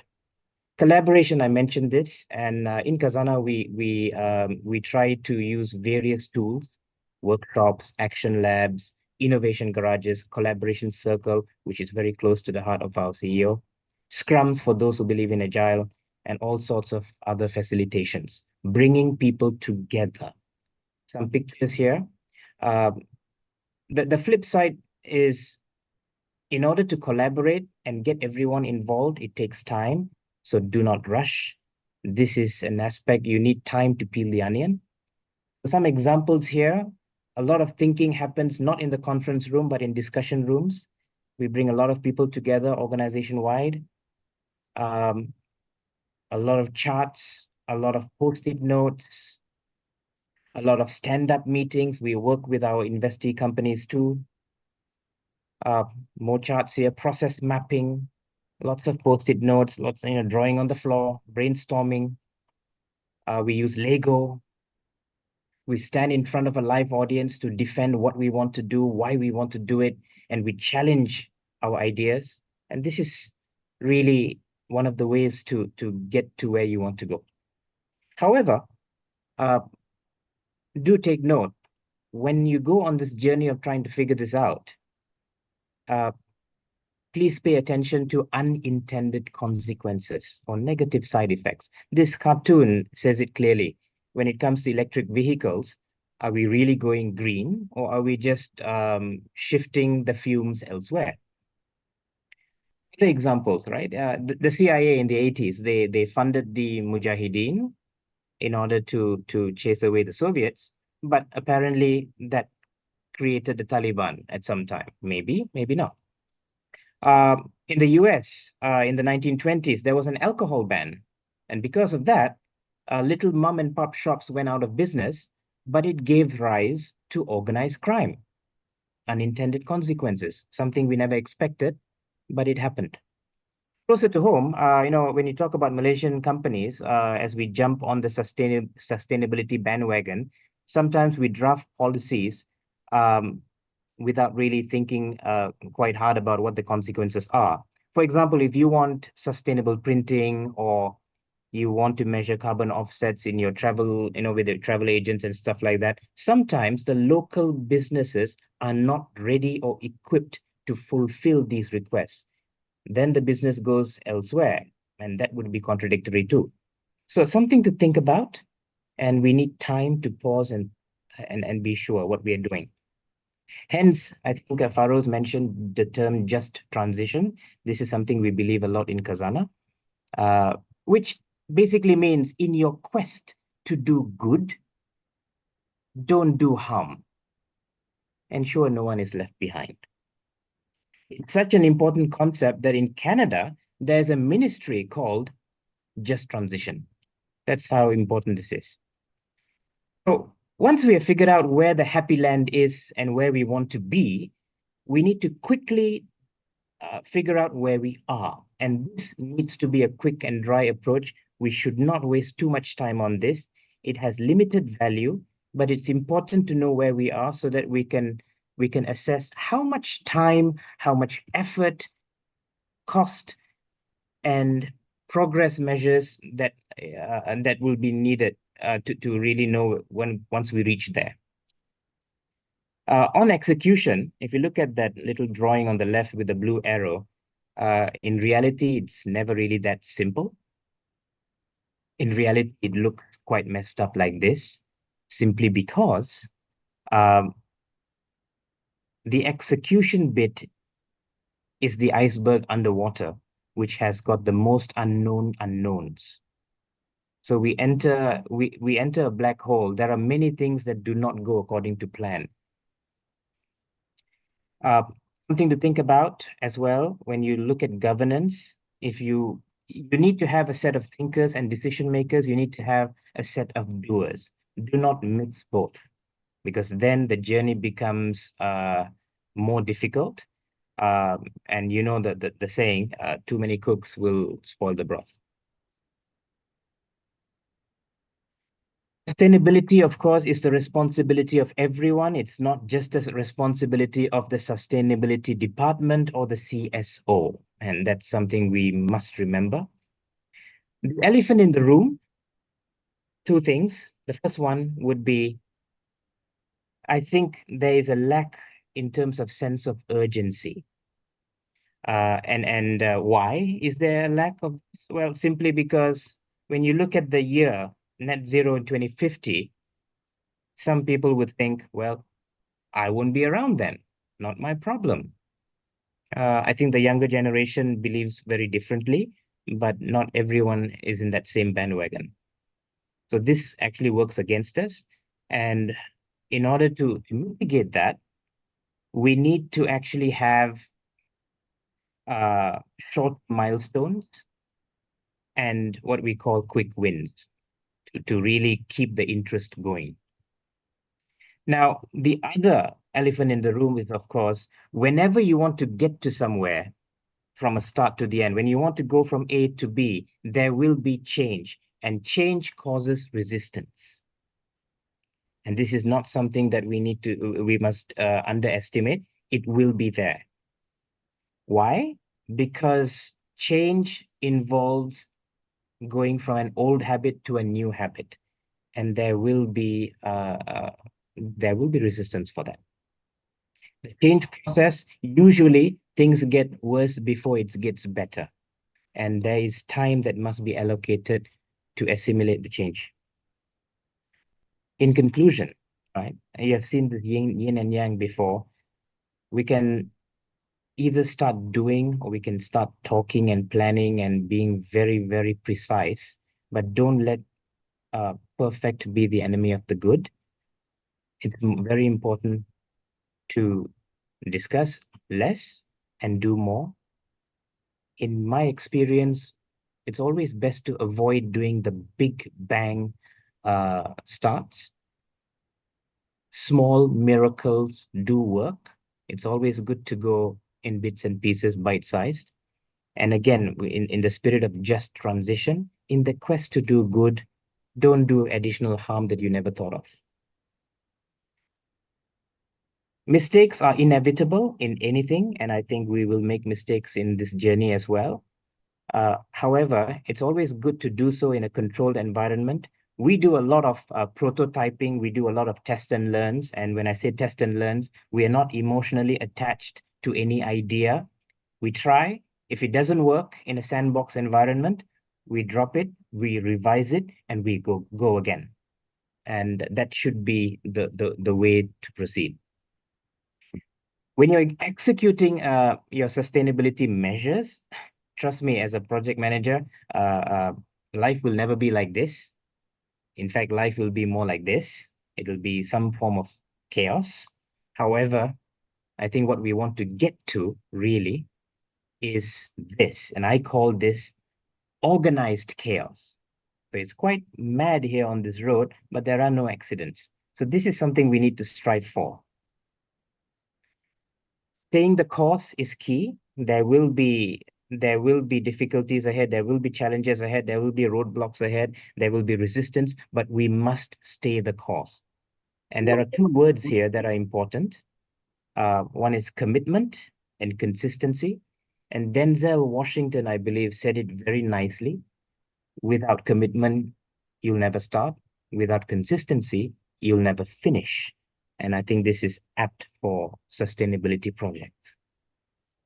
I started with this sentence that sustainability is a very challenging special project. And this is why. In my world, which is project management, we are always taught about having plan B. But contrary to those teachings, in this special project of sustainability, there is no plan or planet B. So discipline of action becomes paramount. It is non-negotiable.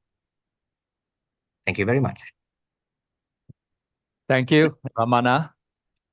Thank you for sharing the best practices of Khazanah, which are very useful for all of us. It's very important to start from within. It must come from the heart, of course, with commitment and consistency. And I like what you said, you have to create excitement and enthusiasm. Like everything else, if you don't have excitement, enthusiasm, you will never complete the journey successfully. So we hope you will inspire the corporates out there, CIMB, Khazanah will inspire SMEs, inspire companies out there to do good in this area. Okay, next we have about 12 minutes to take questions from participants. I will start with the first question. That will be for Luan. This question says that, does CIMB conduct any assessments of economic activities to classify whether a company is categorized as green, amber, or red for financing purposes? If so, could you please explain how this process works? Luan, please go ahead. Thank you very much.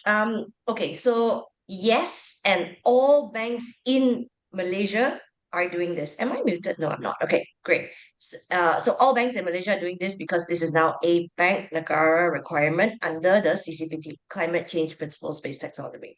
So that's one. Let me also take the next one at the next question and combine with this question. The next question was, there is a corporate loanee who has obtained ISO certification, got better risk rating and better rate or not, right? Okay, so take those two together. Now, when we look at loans or customers, there is very good environmental and sustainability wise, means for example, they have human rights policy, they have no deforestation policy, they have climate change targets, all those are what we call green. So those are what we call green or sustainability or social loans. Very good. On the other end of the spectrum, we have very bad. For example, oh, you did massive deforestation illegally, right? Went and did massive human rights violations with indigenous people and stuff like that. Those are very bad. There's a whole bunch of stuff in the middle. So the very bad, those we will avoid. Yeah. The ones who are in the middle, we will still do. The ones who are very good, we actively want to do. We have committed 100 billion to go and do this in 4 years. Yeah. So now then the question that two questions, better or not? Globally, for green and social loans, not for consumers, different. Consumer, green card, greenhouse, they're different. But for businesses, there's no better rate from banks for green and social. But a lot of banks now want to do this because Bank Negara has given us a target, at least 50% must be green and transitioning. So a lot of banks going to rush to the good customers. So it's going to get a lot more competitive. Rates will automatically become more competitive for green and social. Yeah.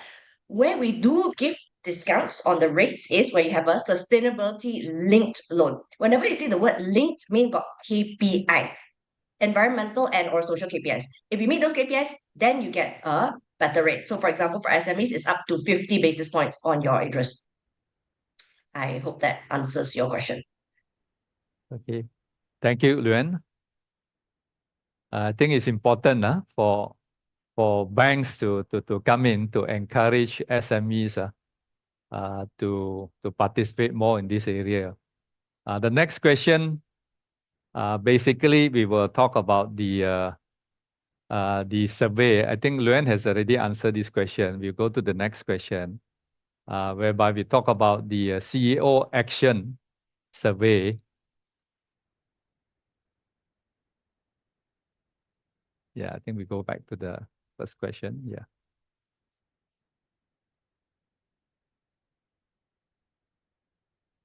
Yeah, okay. This is a question posed by one of the participants to say that can we know the demographics of the participants in the CEO Action Network survey? Also, is the survey applicable to local SMEs? Please share the results of the survey. For this, could Sunita take this up? I've already put the answers on the Q&A, so you can just look at that. 600 plus, 600 plus. Yeah, so it's all there already. Okay. Sorry. The replies are in writing already in the Q&A box. Okay. Under the answered tab. Okay. Okay. So the answers are already provided. In writing. Thank you for your proactiveness. We go to the next question. This one, I think Luan has already answered. Okay, this is something interesting.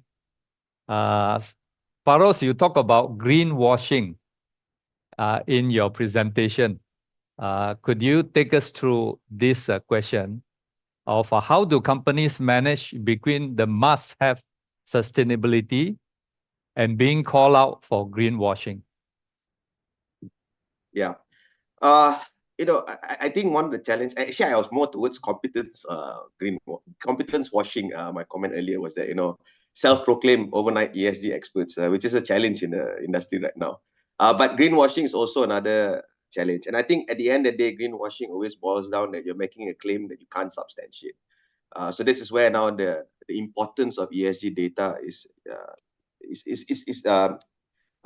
to back what you're saying is important. One. Second is that your target setting it's also to be credible. So you can't just go out there and now say, oh, I'm taking climate action, right? The expectation is, are you aligned to 1.5?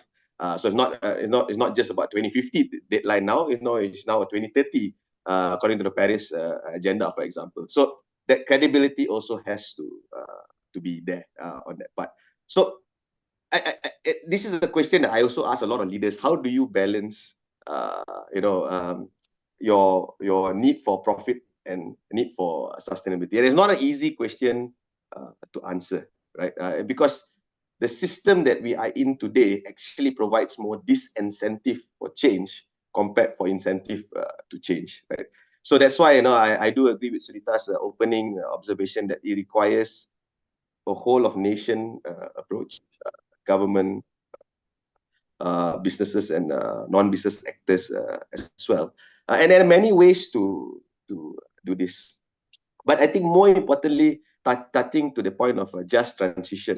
For me, in my opinion, when it comes to businesses, there is an irony of just transition. While it is right, and we should call out, developed worlds for not living up to their part of the bargain, but we also need to localize this to national context. Companies who can afford to take action must take ambitious action. You can't be proud of taking 1-2 actions, because you can afford to do more, right? So this common but differentiated responsibility must also come into play here to really avoid greenwashing, right? Because for me, it's very simple. If you can afford to do more, you should do more, right? So that's why corporates and SMEs should have different expectations down to the affordability issue. So everything bites both ways. So if we say developed world shouldn't also come and dictate to us, same. Large companies have larger responsibilities, and you should do more for this. So that's my take lah. Credibility, data to back, and the whole philosophy of looking at what needs to be done. Yes. Thank you, Faros. Thank you. I think it's important to harness the cooperation and harness the effort of all parties concerned, because this cannot be done alone by a single company or a group of people. I like what Luan has said earlier. If you realize that you have to be loving yourself, you have to be loving your family, you have to be loving your community, your country, and the world, you will have this self-realization to take the right action for areas involving E, S, and G, areas involving environment, social, and governance. So we have one question. This is probably a statement, more of a statement than a question. It says that sustainability obviously resonates with the younger generation and workforce of today. And corporations can be a great employer in terms of branding to take the necessary actions to attract these individuals. Perhaps Luan could share with us quickly from the point of view of CMB, how do you do it? How do you energize the younger people? Thanks for this. How do we energize? Well, number one, we are very genuine. When we say we want to do something, we really do it, and that is all the way from the top. Our board sustainability chair is also on WWF board, so you can already see the kind of genuineness. So that really helps. But if you don't mind, can I share my screen? Just a screenshot from the survey that I talked about. See, the second part of the question says, or it implies that, oh, if we do this, we're going to lose money, investors run away, etc. Let me share this screen, if that's okay. Look at this chart on the right. Yeah. This is from the survey. Most of the companies that we surveyed actually have seen very clear business benefits coming out of doing their sustainability things. Of course, the brand is one, right? But market share, price premium, cost savings operationally, and here you can also see the split between SMEs and the large cap. So do look at this link. There is a wealth of information here that all of you can use. Thanks a lot. Yeah, thank you. Thank you, Luan. The world is moving fast. Now, what are your thoughts on the three main issues facing business sustainability and humanity in the next decade? Ramana, please go ahead.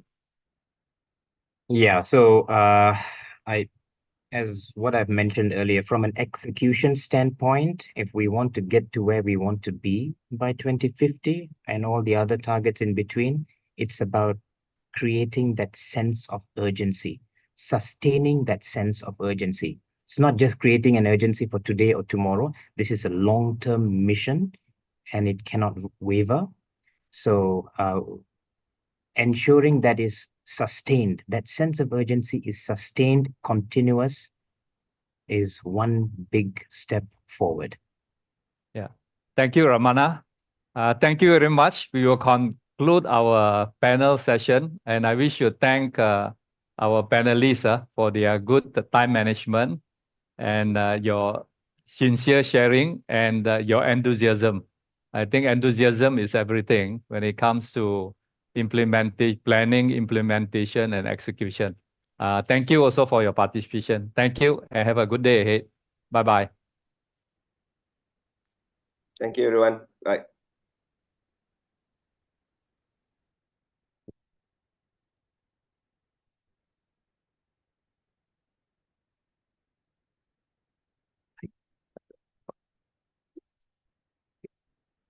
Okay.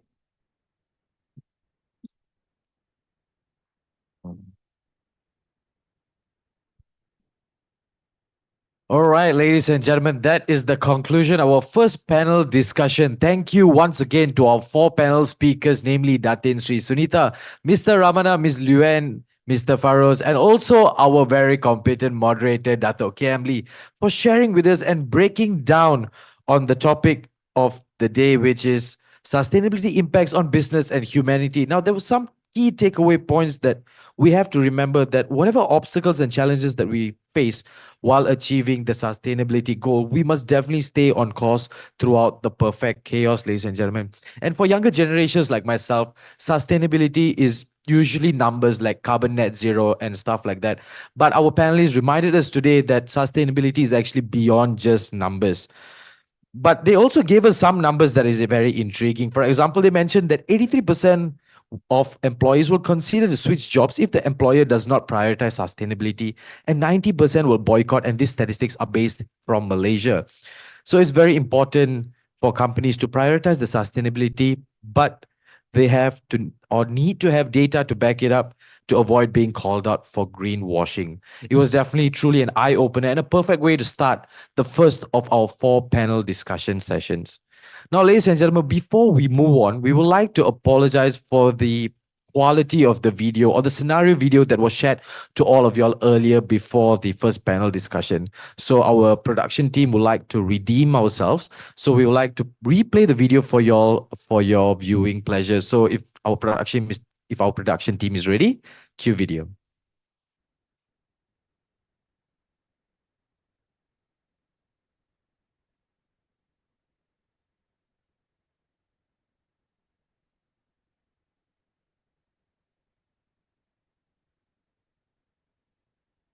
Right, ladies and gentlemen. So I'm guessing that Megatrends and subtrends. Climate change. Change in consumer behavior. Stringent government regulations. Greater activism sustainability practices. Equitable economy. Customers experience instead of product push. Younger generation is more change adaptive. Rapid urbanization. Individualism. Population grows, the aging population increases. More youthful population in developing countries. More educated generation that prefer environment-friendly products. Mobile workforce. Gig economy, microeconomy. Resource scarcity and volatility. Increase in demand for resources. Natural disaster. Natural material scarcity. Zero carbon emission commitments. Civil disruption, country instability, geopolitical unrest. Technological breakthrough. Seamless business process handled by AI. Data platform management driven and customer experience. Technology advancement, IoT, big data, AI. More virtual and video meeting, less physical contact. Products to infrastructure. Shifting geopolitics and economic power, local politics, financial crisis, another world war, another pandemic, changing global market, protectionism and popularism, more competent competitors. Trade barrier market will demand production at customer site, low entry barrier, more customized demand in emerging and high growth market.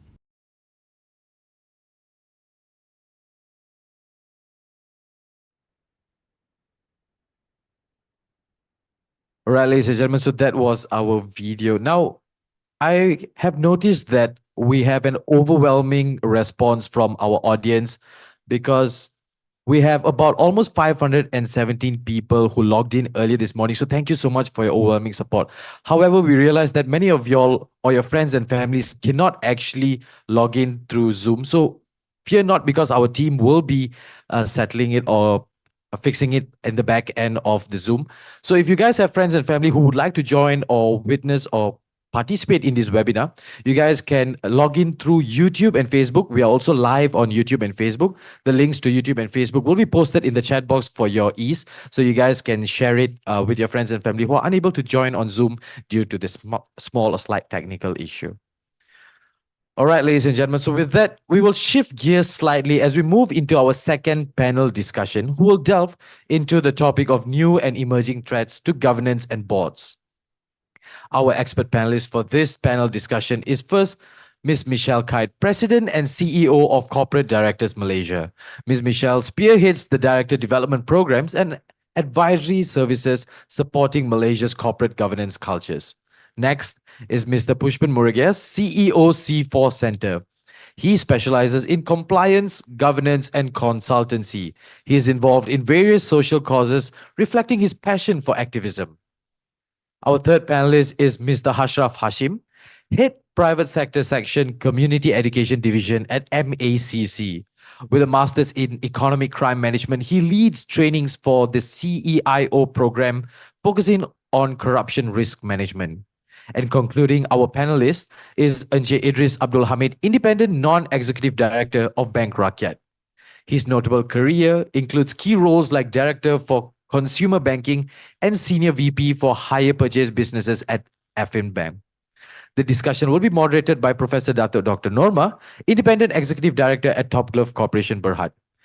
She has extensive advisory experience with various international organizations and has published prolifically in public policies as well as social protection.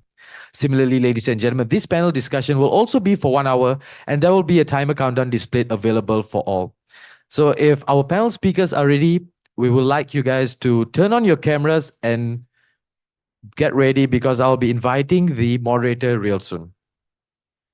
So if everyone is ready, it is my honor, ladies and gentlemen, now and privilege to hand it over to our moderator today to brief the panel format as well as to moderate the subject matter.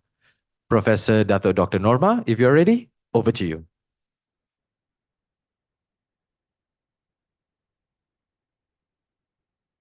Yeah.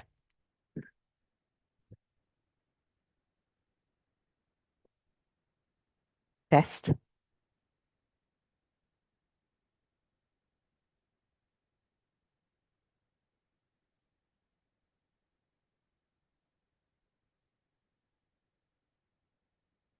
Look, we're there.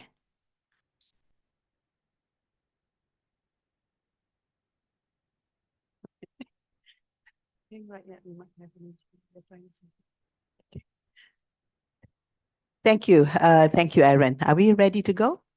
Yeah. Good morning, ladies and gentlemen, our panelists. We ready? Yeah. So welcome everyone to panel 2 of our webinar, where we will delve into another critical topic of new and emerging threats to governance and boards. Now, at the end of the 20th century, Peter Drucker, a famous management guru, warned of major changes that will impact businesses and organizations in the 21st century and beyond due to the technological breakthrough. We have witnessed how technology has accelerated domestic political transformations and heightened geopolitical instability. Hence, the landscape of governance is constantly evolving. Boards today face a unique set of challenges that demand agility, foresight, and a robust risk management strategy. Numerous notable world leaders spoke on some of these issues. Christine Lagarde, the president of the European Central Bank, remarked that boards should consider potential disruptions caused by geopolitical instability, including supply chain disruptions, economic volatility, and changing regulatory landscapes across different markets. Technology, however, has a dual side to it. Its potential for progress and its associated risks like cyber threats.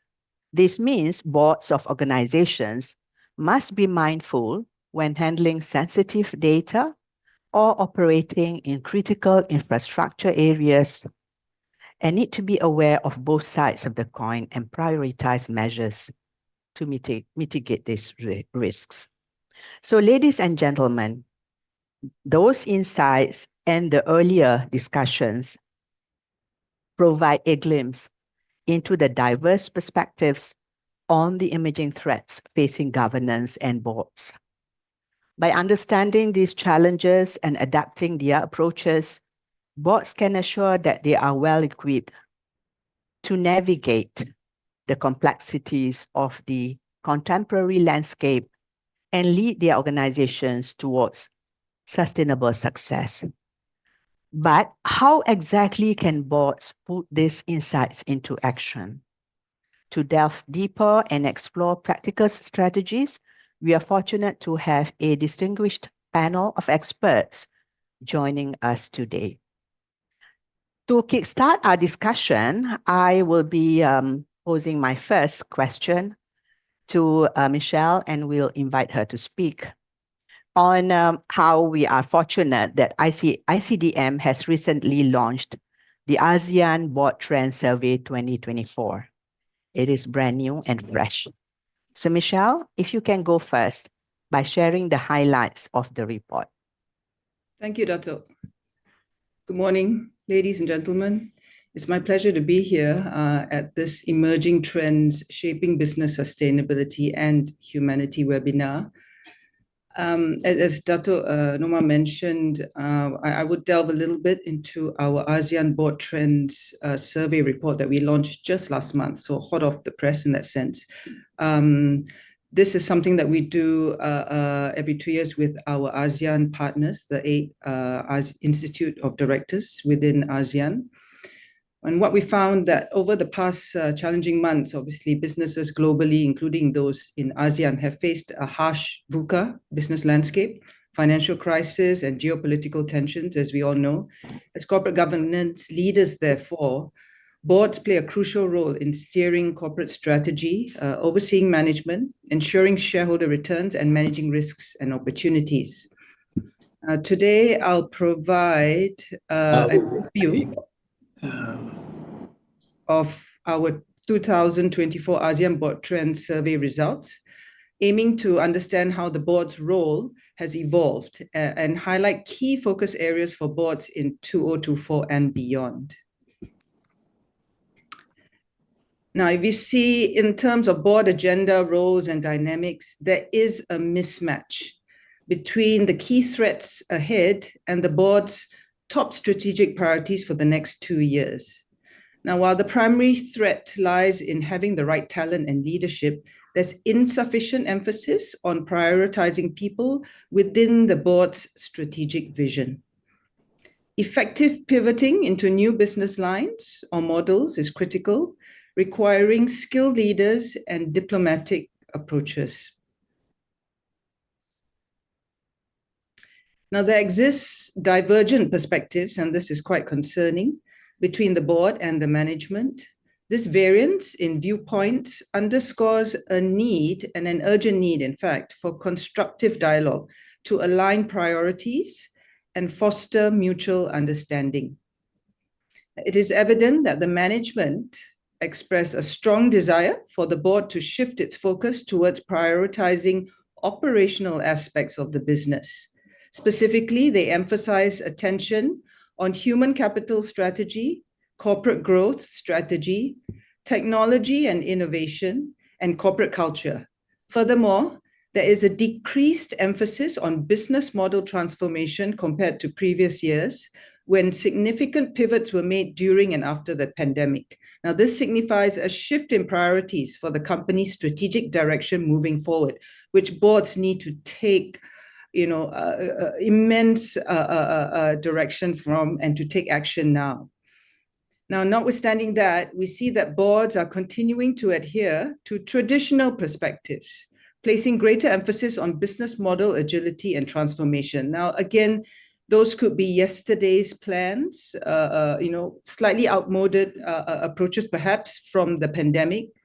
So boards need to relook and see. Now, could that be possible that the board still perceives their organization as requiring further transformation? And if not, they then need to look forward at what is really needed on the ground. Now, regarding training, both the board and management have expressed that they find the topics of sustainability, climate change, and ESG to be particularly challenging and in need of further training for themselves as well as their board members. It is worth noting that while management considers human capital strategy to be one of the top 5 key training areas for their boards, the board places less importance on this aspect. This again presents an important point for boards to reflect on. When it comes to board effectiveness, composition, and culture, boards often perceive themselves as performing well in their roles. However, management's assessment of their performance is less positive. According to management feedback, the value that boards bring to the table is lower than what the boards believe, suggesting room for improvement in enhancing communication and fostering a more open dialogue within the boardroom. In the realm of governance and sustainability, management expresses lower confidence in their board's understanding of sustainability issues and its ability to effectively fulfill its oversight responsibilities in this domain. However, they are quite aligned on all other fronts, as shown here. While many organizations have begun their sustainability journey, there remains significant work to be done in fully integrating sustainability and ESG principles into the core of the organization. Both formal and informal learning initiatives are imperative to achieve this goal. So not just formal programs, and classroom sessions, they need to share experiences with other boards and other companies, so more informal as well. Now, based on the points I've just emphasized, and upon further examination of the additional areas covered in the report, 5 prominent themes are clearly evident. Firstly, on the board agenda, please realign and set priorities right. Despite the changing landscape, boards often cling to outdated approaches, as I mentioned, viewing matters through yesterday's lens. Boards must adapt, stay informed about trends, and proactively address critical threats. Secondly, board management relationship and dynamics. It takes 2 to tango. Differing views emerge on areas requiring attention beyond strategic priorities. Boards must foster the right culture, setup and relationship, deepen knowledge, and effectively communicate for insightful oversight and collaboration with management. On the board architecture and culture, more progressive and forward-looking boards are needed. Management expresses doubt about the current board's ability to provide strategic direction and necessary challenges for company growth.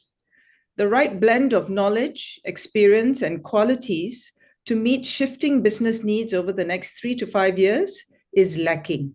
Boards must be more introspect now. What kind of board should they be? Is their culture conducive to candid discussions? The chairman plays a crucial role in fostering a progressive board culture and effective board management dynamics. Fourthly, board effectiveness, to do a stock take now. While boards often perceive themselves as performing well, Management holds a different view. Boards must self-assess, recognize their value, and cultivate the skills and mindset for future growth. Lastly, on board and sustainability, reality versus theory. Management remains skeptical about the board's current knowledge in this area, questioning its adequacy for effective oversight. Authentic sustainability adoption, therefore, is essential for meaningful impact. Now, with that, we have lined up some key actions moving forward that you can immediately act upon. Undertake a formal independent board effectiveness evaluation, a candid 360-degree assessment that will provide holistic perspectives for forward-looking improvements. Reevaluate your board composition and remuneration package. Apologies, there's some drilling above me. Please bear with me. Reevaluate your board composition and remuneration package at regular intervals, and broaden candidate search beyond existing circles, and that is board candidate searches. Work out your board management relationship and dynamics. Boards need to act as the compass to steer the organization forward towards the right direction, while the management captains the ship. Relook at your organization's materiality and key risks matrix. Set your priorities right.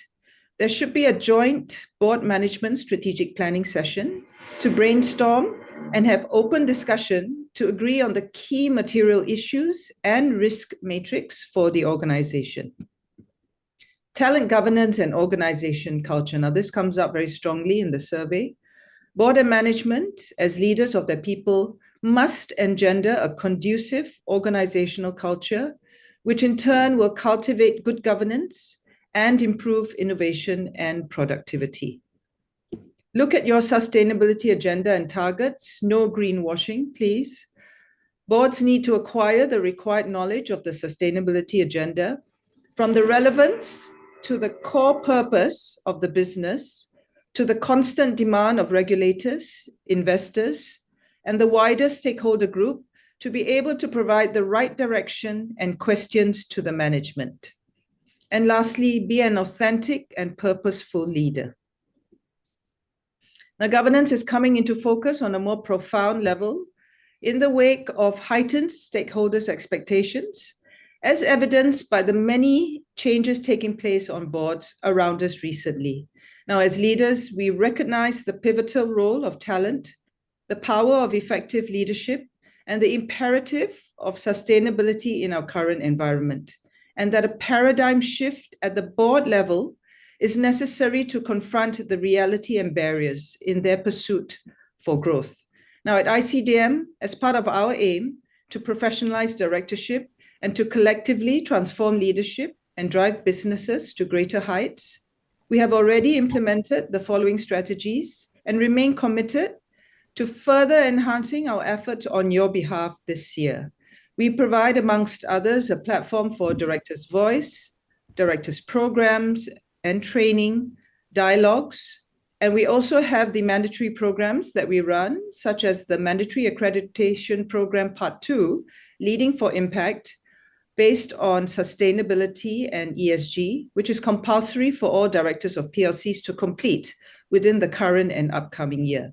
Now, just for some statistics for this, as of December 2023, 949 directors have participated in the programs, i.e. the LIP program, since its launch in August last year. Now, with approximately 4 sessions held each month, our aim is to reach over 2,000 more directors by the end of this year. Now, additionally, we also have bespoke training programs tailored to specific company needs and board and director effectiveness evaluation, plus board advisory services. So with that, I end my presentation and thank you. Back to you again, Dato. Thank you so much, Michelle. I think the moment of truth for board of directors and management, that what Michelle has highlighted, the mismatch between management and board, and also misalignment on the areas, the supposedly priority areas, but we tend to focus more on other issues. And Indeed, also, right. yeah, Michelle has also shared with us on some of the actions that perhaps many boards can take up and work closely with ICDM. Yeah. So next, I go to Pushpan. Yeah. Your center is doing a lot of work, very interesting. Yeah, but if you can share with us, with the changes that's happening around us, if you could elaborate further on what is this new phase of corruption and the nuances, yeah, and how is your center coping with these challenges in supporting the fight against corruption in corporations and government in Malaysia and your colleagues elsewhere, please? Thank you, Dato, and thank you for the host and organizers for inviting C4 and myself to maybe share a little bit. And we heard from earlier from Michelle in terms of the overarching issues that looks at board management, another conflict, and also the overall plan forward. But I think in my session here, I'm going to see how am I going to bring value to the conversation in terms of, as how Dato mentioned, the issues of corruption and perhaps a better understanding of how corruption works. Now, firstly, I want to look at how we normally define corruption. In fact, if you ask people around, most of us have a very narrow understanding of corruption. Now, let me give you an example of what I mean by narrow definition of corruption. If you ask any of your friends or your colleagues to translate the word corruption into Bahasa Malaysia, normally the answer that you actually get will be rasuah. Now, if you take rasuah and then you translate back into English, what technically you actually see is the word bribery. Now, in our context, our understanding of corruption in this context, in general public concerns, is basically the terminology of bribery. Now, bribery for C4 Center, we consider as petty corruption. For example, situations where a policeman gets a bribe in order not to give you a summons. Those are examples of how petty corruption is embedded in the system. It's common. It also works tremendously well with people colluding in terms of contracts, procurement issues. Now, these are issues that are well documented, well understood by the public. They're able to appreciate the nuances, the difficulty, and how the covert nature of such bribery actually happens. And these particular areas of corruption are actually managed in terms of enough legislation, for example, the MECC Act, Section 16, 17, 18, 23, abuse of power. These are laws that deal for us specifically in terms of petty corruption. But what I want to actually look about is maybe a larger definition. But before I go into the larger definition, I also want to bring your attention to a particular, peculiar kind of bribery or petty corruption. It's called revolving door, which you will notice that some officials from government sector, upon leaving their service, end up working with some large corporations. So there is a possibility that there are cases of collusion where contracts are given to a particular company through direct negotiations in the hope that once a person resign or retire, he will actually go back and join the company as employment or director. We call this a revolving door principle, which normally happens in corporate sector and private sector in terms of collusion. So these are some of the areas that I think we need to know how petty corruption works. Now, let me introduce you to a new concept, or maybe a larger definition of corruption, which most people tend not to understand, or because it's complicated. So let's look at grand corruption. Now, grand corruption basically means that it's abuse of high-level power that benefits the few at the expense of many. Now, why I'm bringing this up as an issue during this conversation is to actually tell you that grand corruption is perpetuated through the usage of, we call them enablers of corruption, or what C4 calls a wider definition of corruption. So we need to have a paradigm shift. We cannot look at corruption as bribery per se. We need to now look at a larger definition of how corruption is defined, how corruption works, how it enables large and big corruption that happens within the private sector as well as the public sector. So what are examples of grand corruption, or we tell you enablers of grand corruption? So you will always hear things like patronage, cronyism, nepotism, rent seeking. These are commonly used terms when we look at big corruptions like PKFZ scandals, the LCS scandal, Scopine scandals. You tend to hear this terminology. However, you need to also bear in mind that although these terminologies are identified, are mentioned, not much rules or regulations or actually laws are in place to penalize all these elements.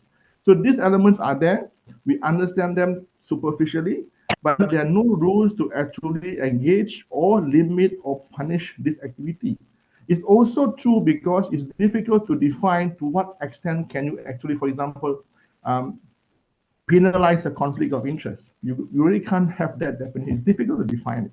So the first step is first move away from thinking of corruption as purely bribery. Secondly, think of corruption in a larger sense, or always think of enablers that actually allow perpetuation of corruption to be larger, or means or methods of facilitation of activities that can lead to corruption, and how do you manage it? So my conversation now is just to bring everybody to this idea that we need to now look at conflict of interest, patronage, cronyism in a different perspective. We need to look at how these areas which are not regulated properly, there are regulations in terms of MyCG, good practices, good governance, but they are not legally or legislated in law to be illegal items or illegal activities. So how does this become a threat to the board or organization? Since there are no legislation in place to manage conflict of interest or patronage, it's incumbent on companies to have a framework or a particular set of policies to assess risk factors that deal with corruption, looking at how these elements can impact the operation, the decision-making process, the governance of a particular company.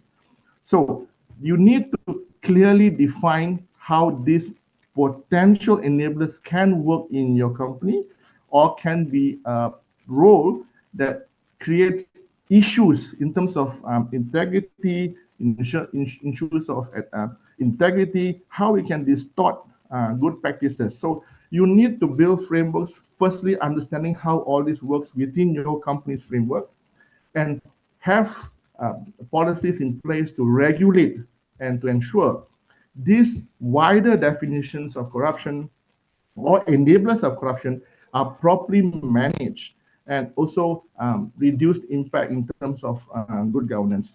Now, I also want to bring another attention of a particular issue called undue influence. A lot of corporations or large corporations actually have got institutional investors. And you might also have government-linked companies investing in the company. Now, they hold very strong influences. They might be minority shareholders, but they have strong influence in terms of certain decision-making process. So there will be strong influences by government-linked companies or government themselves or institutional investors for the company to make certain decisions. So now you also need to understand how do you manage institutional pressure to make certain decisions that may not be ethical. So again, coming back to understanding the different variations of wider corruption, how do you create a framework or governance structure of best practice to manage all of these conflicts? So my session here is very simple, trying to address or raise the awareness level that firstly, move away from thinking of corruption as purely a bribery issue, have more engagement, more discussions, more talks about what are the enablers of corruption and how it really impacts the economy, impacts financial institutions, impact companies, and how it leads to a lot of grand corruption that happens through in private sector and even in the public sector. Then finally come back down to, once you've understood that framework, there needs to be better policy making decision, better governance structure, better audit committees to understand these different impacts and have better assessments of how this can have impact and how to manage and mitigate those problems. So this is to the end of my session, is just to raise the awareness. If that they are more needs to understand better in terms of corruption or how these enablers play a role, feel free to contact C4. We can also have dialogues with individual companies and also corporations to maybe share a bit more how vast or complicated corruption is and how you can look at trying to streamline procedures or strategize good policies in order to enable to minimize those factors. So I think I'll end here. I'll see how we can maybe add more conversation in terms of Q&A. Just bear in mind that corruption itself is a huge topic. 7 to 8 minutes to define corruption is a bit too small, too narrow, but we might need to raise the conversation and discourse in public so that corruption can be understood in a larger, more devastating form that it actually has in the country. Thank you so much. Thank you. Thank you, Pushpan. I think this is a good start. That it is happening out there, but I think we have to put it in the right framework as well. Yeah, that bribery is a part of corruption, but there are hidden type of corruption or more clever and more long term. Yeah, in terms of especially if you're public officials or even working with institutional investors, as you mentioned, that how they can impact on decisions that we make in the company, which is not necessarily be to the best interest to our other stakeholders. Yeah. So Pushpan, thank you very much. I move on to Ashraf Hashim. Ashraf, you are with MACC and therefore is about affecting at the micro level as well. But if you could address, share with us, the how the oversight bodies address these nuances of corruption and governance issues, yeah, especially with regards to the Section 17A of the MACC Act 2009, for instance. Yeah, please, Ashraf, go ahead. Thank you, Datuk. When we talk about Section 17 capital A, it was approved in 2018, but subsequently the government gave 2 years grace period before we start to enforce it. So within the next 2 years, before we enforce it, certainly this Section 17 capital A, especially in terms of corporate liability, it created a lot of confusion back then, especially amongst board of directors, chairman and whatnot. So but when we talk about corporate liability, the main reference guide is the ministerial guideline on adequate measures, where when we look at this adequate measures guideline, we emphasize on trust principle, starting from top level commitment, risk assessment, and undertake control measures, systematic review, monitoring and enforcement, last but not least, training and communication. So which relates with the topic at the moment in terms of board or the top level commitment. So if any company were to align whatever they have in the trust principle guidelines, I think the most important thing is it has to start with tone from the top, where first the board and the top management, you need to show commitments towards anti-corruption where it is visible and it translates into consistently into implementation.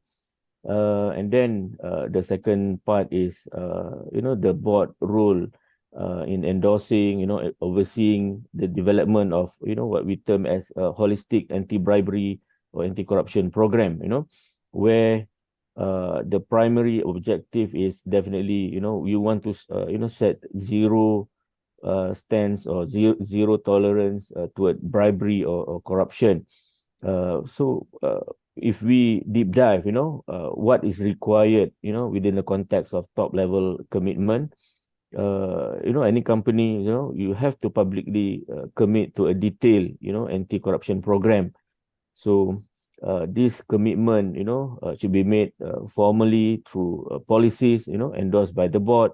It should be periodically reviewed by, the subcommittee and implemented by top management through clear lines of authority.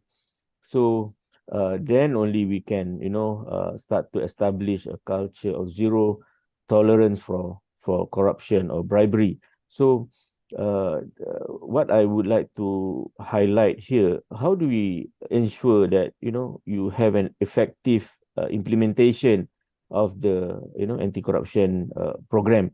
So there are, certainly a lot of things that, any directors or board to take into consideration. I believe the most important aspect is, any, board should stay updated, and you should, have some knowledge, through briefings on the law and anti-corruption measures, From the government perspective, we launched a National Anti-Corruption Plan back in 2018 for 5 years, where it has ended in December 2023.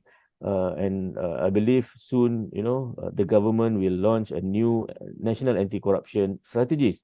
So I believe, any board, should stay updated, and, so that whatever you have within the context of your company is aligned, towards anti-corruption measures spelled out by the government. And then secondly is, you need to have regular oversight. It should be a standing item on the board agenda.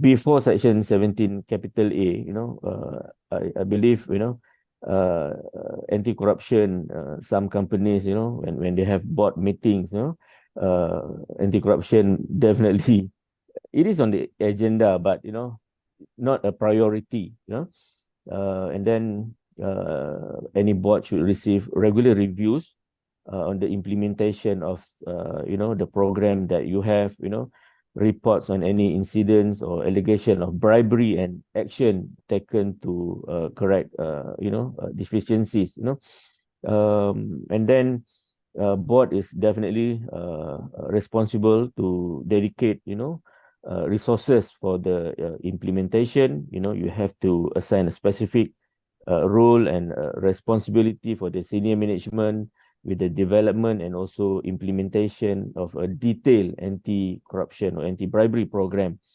And last but not least, you need to have a clear and frequent communication. You need to communicate with the engagement with internal and your external stakeholders as well. So coming back to what is required by top level commitment, I would like to highlight the importance of having a sound and robust anti-bribery policy, and also how do you raise concern within the company. You need to have an effective and robust whistleblowing policy as well.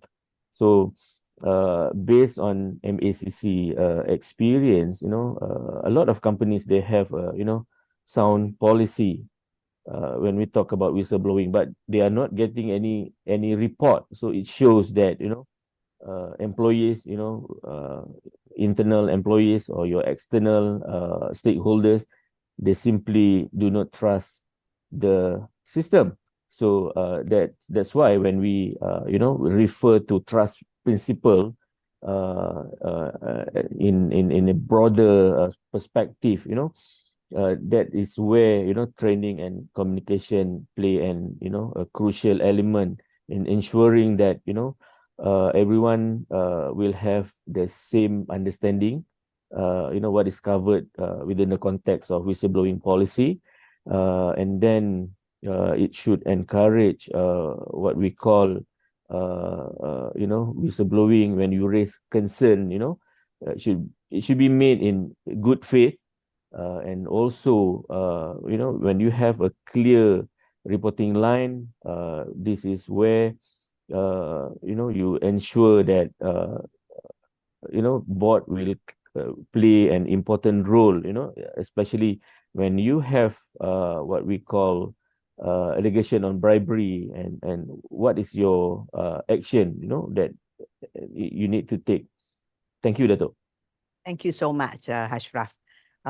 Yeah, so the message is that one, you need a robust policy which outlines the principles on anti-bribery and corruption in general, I guess.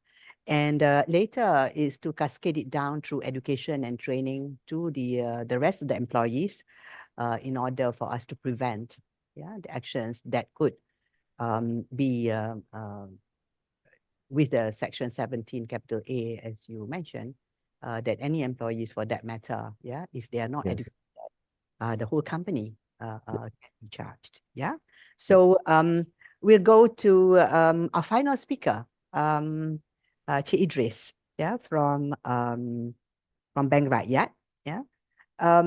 As we have talked about the challenges and also threats facing the board, as an independent director, how do you see these challenges in terms of the governance, the nature of governance, both locally and globally, if you have any knowledge on that. And also, if you could also touch upon the stakeholder activism that is becoming increasingly to the fore with the corporate governance. Thank you. Please.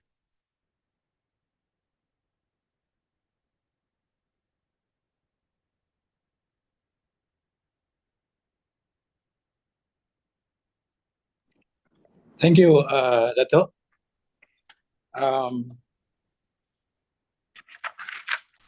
Board are under increasing scrutiny, and there is increasing demand from stakeholders that board demonstrate effectiveness. There's been demand, especially from institutional investor, to increase board diversity, to fill gaps in boardroom and boardroom expertise, to provide broader range of viewpoint and fresh perspective. Specific skill extremely beneficial to effective governance, and fresh perspective have developed right strategy. Board must be agile, derivative, and meet evolving expectation in terms of expertise, tenure, and diversity. It is important to embrace scrutiny as a challenge to raise the board quality.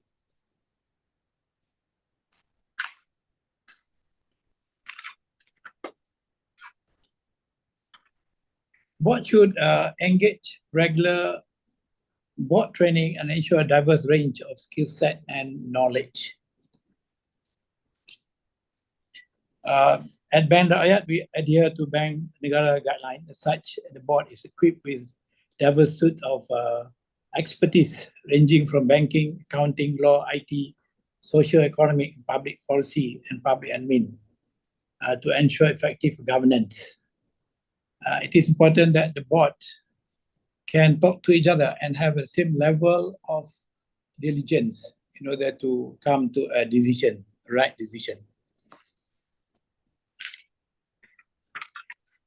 Next is on the global ESG standard and biodiversity. As you know, Malaysia aligned with global ESG trend.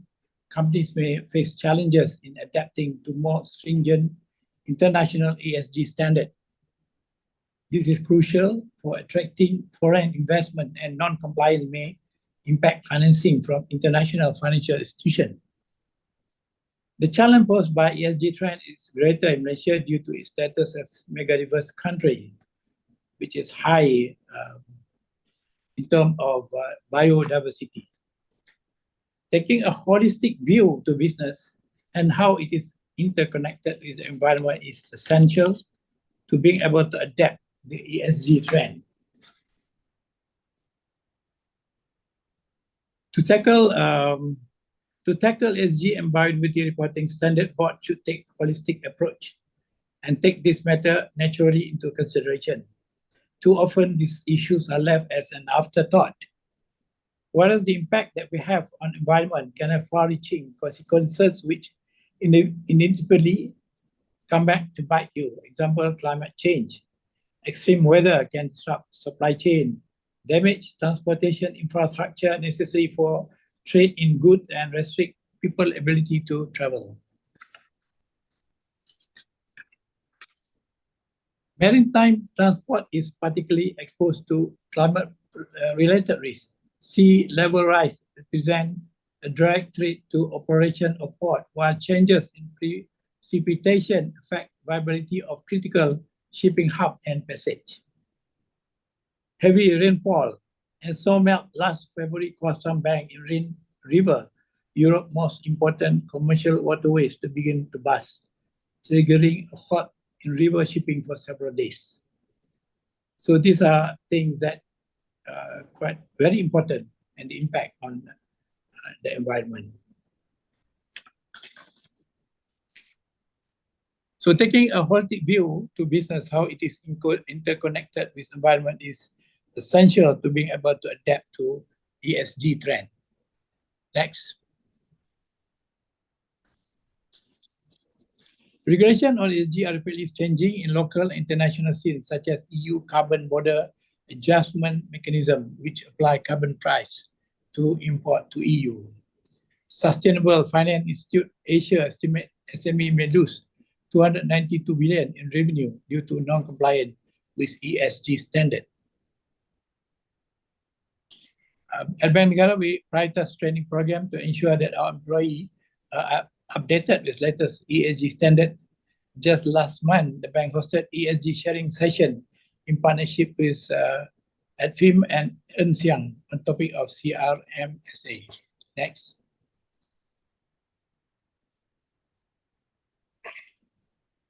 Next. The next one is on the digital transformations. There is another area where business may struggle.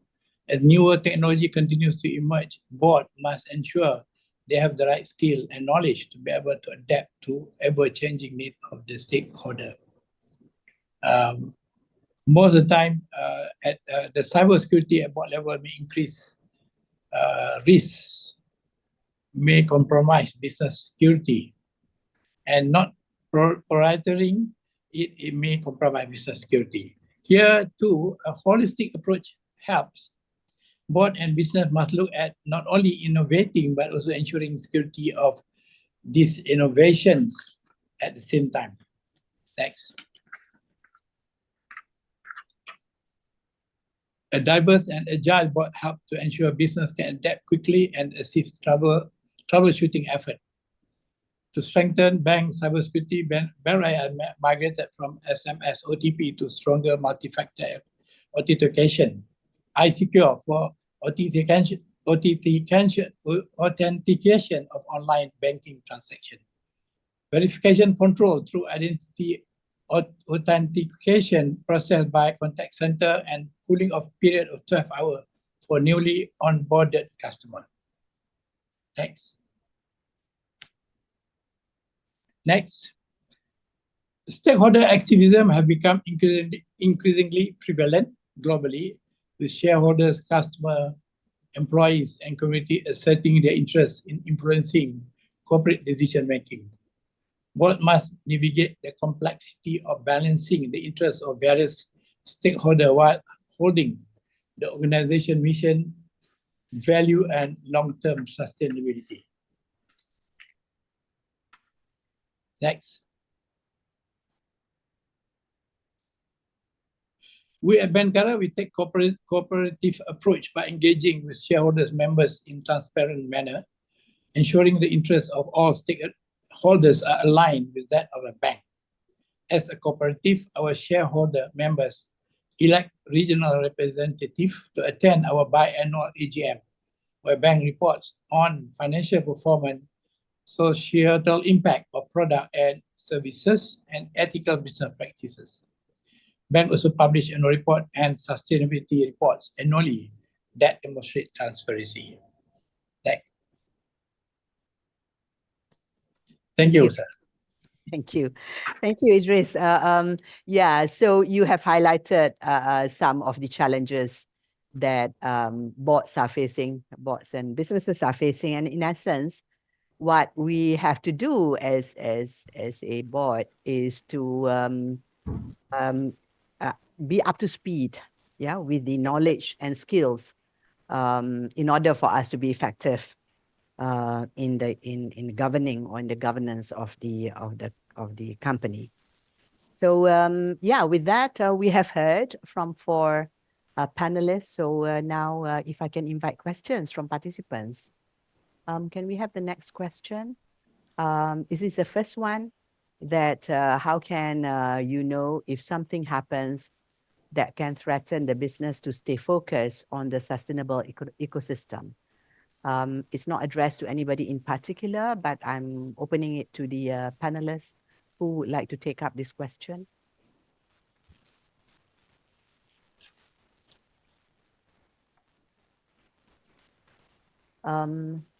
Maybe Idris, since you are an independent director, yeah, so if you can, yeah, share how would you, how can you know if something happens that can threaten the business?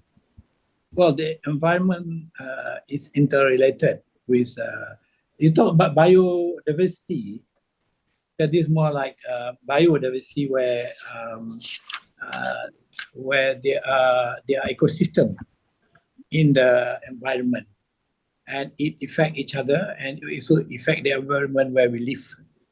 And this could affect, if anything happened to the say like forest, yeah, it will also affect us. For example, the felling of trees for more papers, so it will impact us. And if we were to make sure the trees are there, and there will be less paper to be used. And what we can do, we can actually go imaging, you know, one way to increase, to reduce felling of trees. So this is one of the interconnected in terms of business and environment. Yeah. All right. If we can take the next question, maybe we'll take a couple of questions and offer to the panelists if they want to respond. Why banks don't tie or harmonize the risk assessment to the ESG assessment undertaken by corporates that apply for loans instead of only applying for loan related to sustainability matter, as you replied earlier? Sorry, Dato'. I think those questions were for the earlier panel because the timing there was quite early, around 10:50 and 11:10. Yeah, but anyway, I just want to just put a point across because I saw one of the chat box mention the issue that why is always when it comes to corruption we always mention the poor police folks. So I think I just want to clarify the statement. It's not meant to be detrimental. What I'm trying to say is to show an example that is commonly known or is easily understood what is defined as bribery in terms of activities.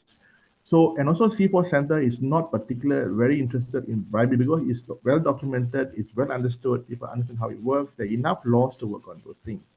But I think C4's perception or approach now is to let people understand the diverse, articulate, intricate nature of the larger definition of corruption is more important. These are the things that leads to grand corruption that where we lose a lot of our national funds through big scandals. And you will notice that we have many scandals from the early days of the 80s right up to last year. But you also notice that hardly anyone is accountable, which means that the ecosystem is in place. There are issues involved with corruption, but nobody is able to identify and pinpoint and put people accountable. So that's why when you understand the larger context of how diversity or how diverse the nature of corruption is, only then we can begin to articulate ways to bring people to be accountable. So I just want to clarify the statement. It's not to mean that the police officers are not working hard and all. It's just to show an example that's commonly understood. And we Yes. know that the police department works well, that many officers are good and integrity. Yeah. It's not an issue. Yeah. Thank you, Dato'. Thank you. So can we have a more current, I can't see the chat box. So we have this one.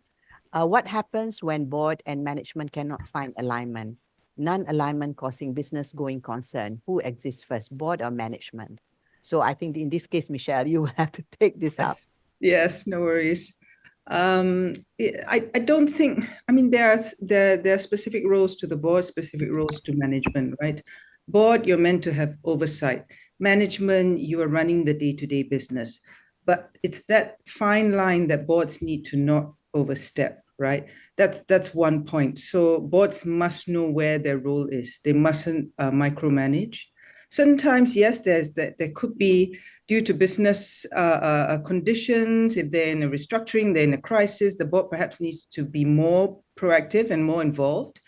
But they must know when not to step over the line. We can't tell you when. As a board member, you must know when you are already micromanaging. And that's why feedback from management is very, very important, right? So it's not whether whether board or management prevails. They need to work in harmony. They need to work together. They each need to recognize their respective roles and not overstep the line. That then builds trust. And believe me, in many companies, and we do board evaluations, when that trust breaks down, when the boards, is constantly fault finding, with management, don't have a healthy relationship with the board, that's when the performance of the company is affected, right? And the best performing companies are where the board and management work very, very well together. Yeah. So the answer is there's no right or wrong. There's not right or wrong, but they need to know their respective roles and respect that and accept. And as a board member, I think you need to accept and listen to what your management are saying. I mean, one of the most important things the board needs to do is to hire the right CEO. You can't hire the CEO and let the CEO hire his management and then fault find from day one. You have to support them. You have to monitor their performance, yes, but you must support them and therefore work together. Yeah. Thank you, Michelle. Okay. The next question is to C4 and MACC, to Pushpan, and Idris. Do you feel the quality of boards are good in Malaysia and how can it improve? Are independent boards really independent to the company? Okay, maybe I'll go first. You leave the hard stuff to MECC. So just maybe in terms of what we have experienced, and I'm talking from a lot of from the public sector as well. We noticed that the boards usually are subservient. Sorry, the management is usually subservient to the board when they are linked to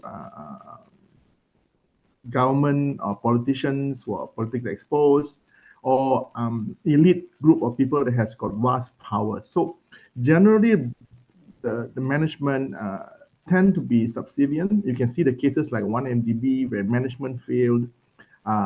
Even the bureaucrats within the management also failed and they were subservient. So I think generally if there is public sector involved, there is a weakness in trying to say no to big institutional and government interests. But I think in terms of those companies that are listed in the Bursa, those are well managed. Those has got a good governance structure in place, and their reporting mechanisms are quite clearly defined and is normally well managed. The situation of grand corruption happens within the space of statutory bodies above the public listed companies and the companies that are below. For example, Sendian Berhad, the private listed companies, that's where the structure is not strong. That's where the governance structure is not clearly defined, where influencers, people with power can dictate what things can be done, how things can go on. So again, that's where reforms come in. We also now have a few reforms put in place last year in terms of beneficial ownership to identify if the smaller Sendian Berhads have got political issues backing or elites backing them up. So you have rules and reforms in place if you're always pushing for, but I think there has to be stronger oversight or stronger emphasis and looking at all the small corporations and statutory bodies. The public listed companies are well managed in Malaysia. It's very regulated. It's it's effective, and it's well managed. So I think in that context, you can see the distinction between where it's weak and where it's well managed. Thank you, Pushpan. About Ashraf? Thank you, Datuk.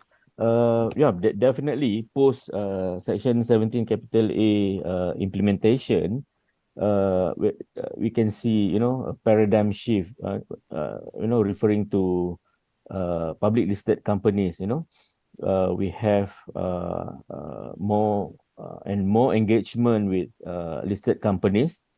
It shows that the board are aware, and they are trying their level best to align what they have, and also what is the requirement of the law.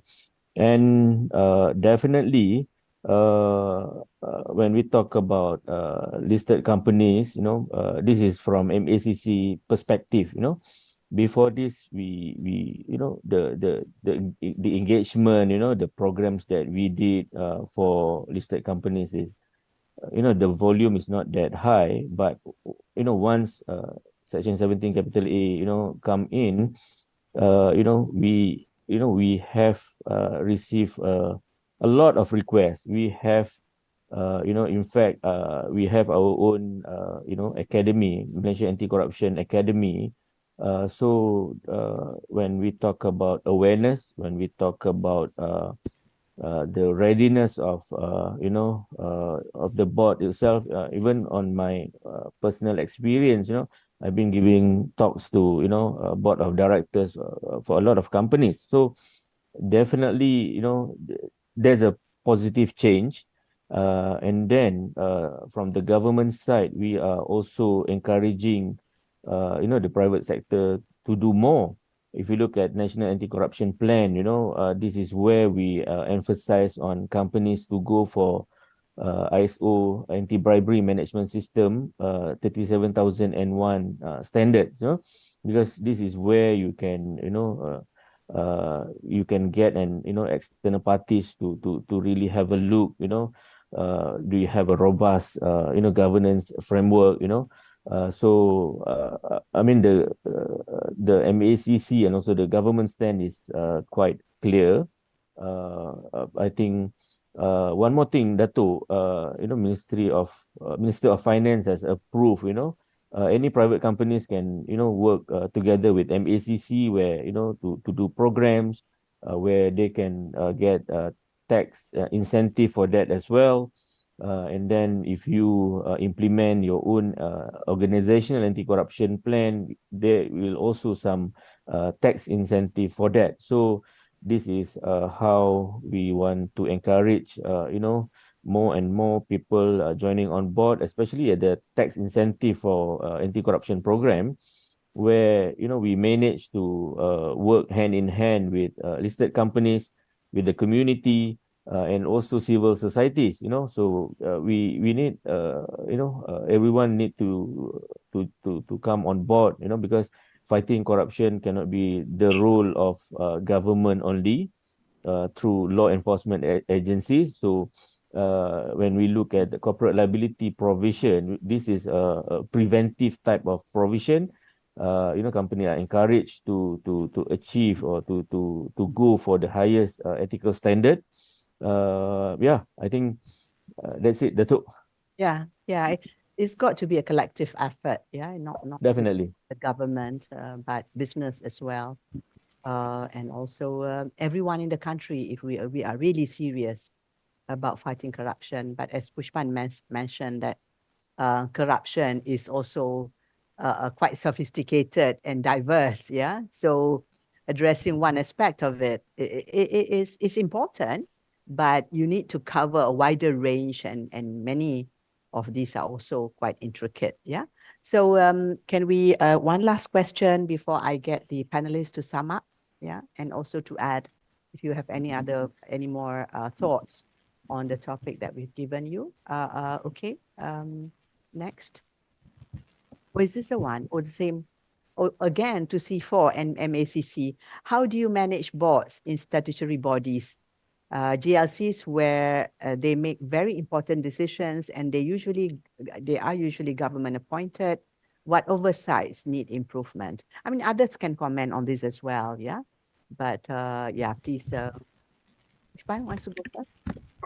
Okay, I think to speak about JLICs or JLCs in terms of oversight mechanism is going to take a long time.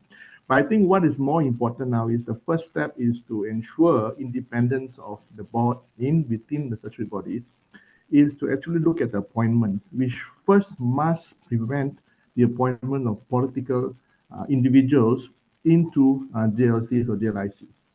Now, it's also a form of patronage, it's a form of cronyism where appointments are given as incentive for public support or political support.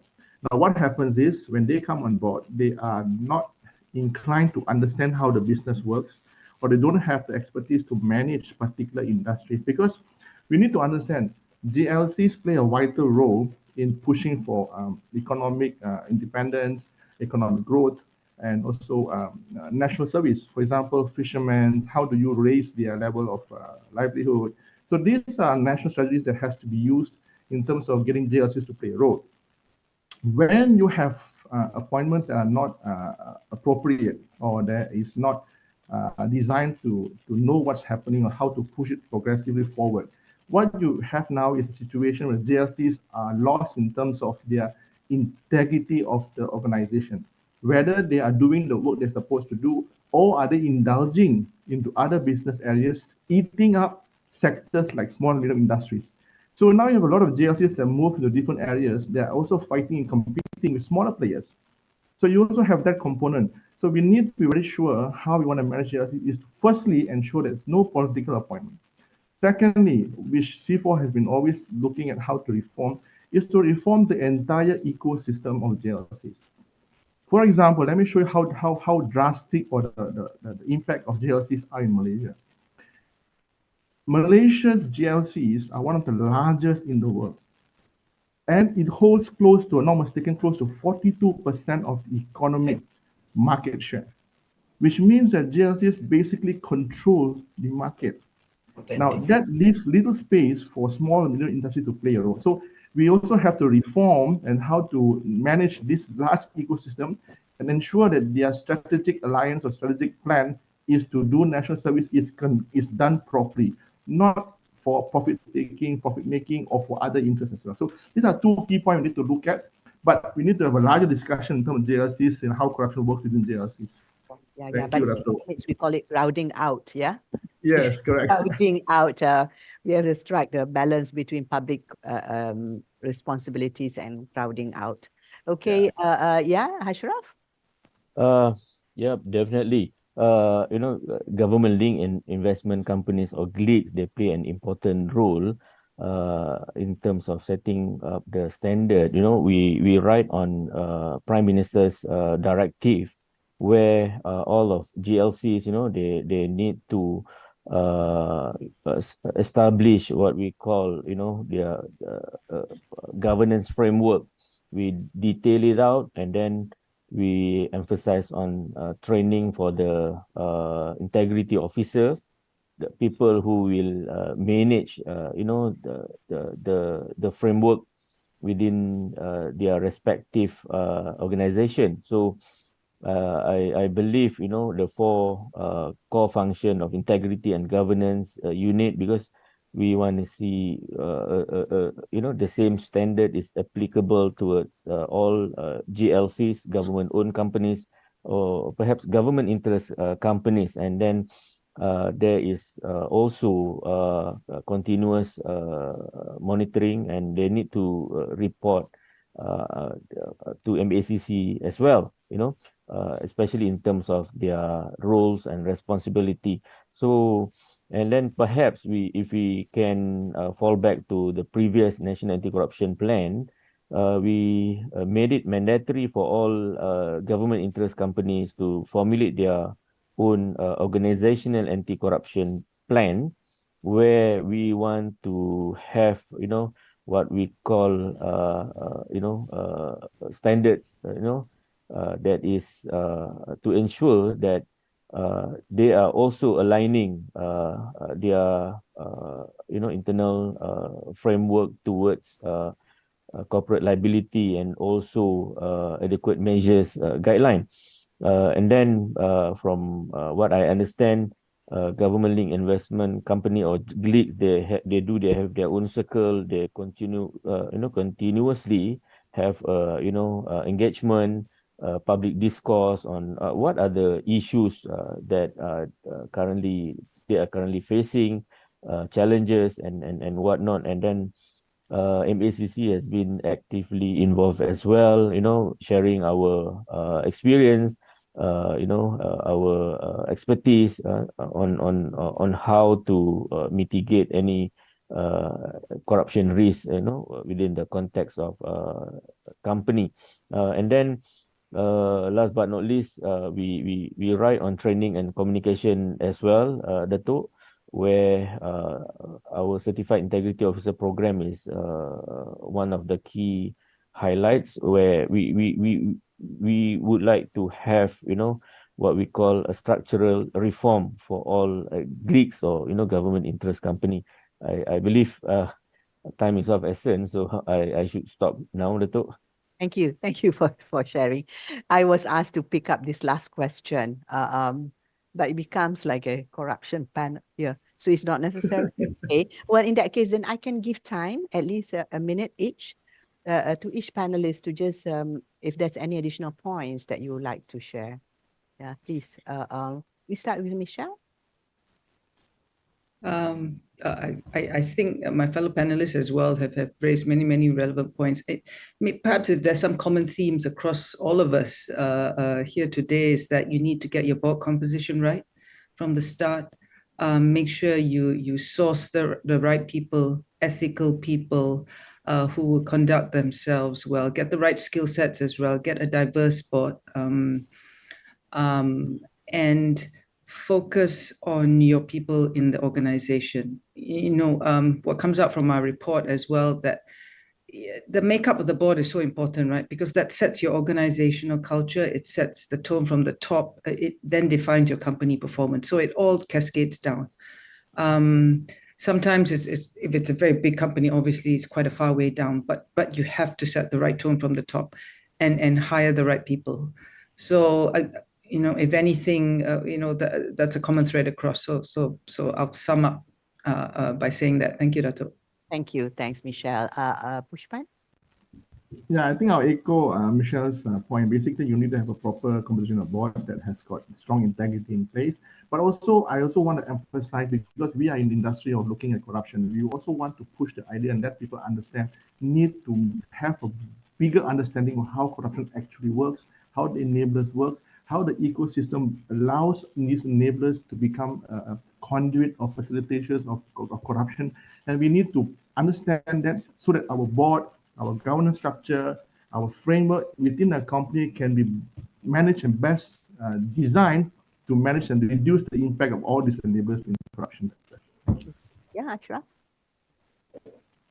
As a final word, Dato', I think recently the Prime Minister has set the target where we intend to be in a top 25 of CPI ranking. So this is where every stakeholders need to play their role.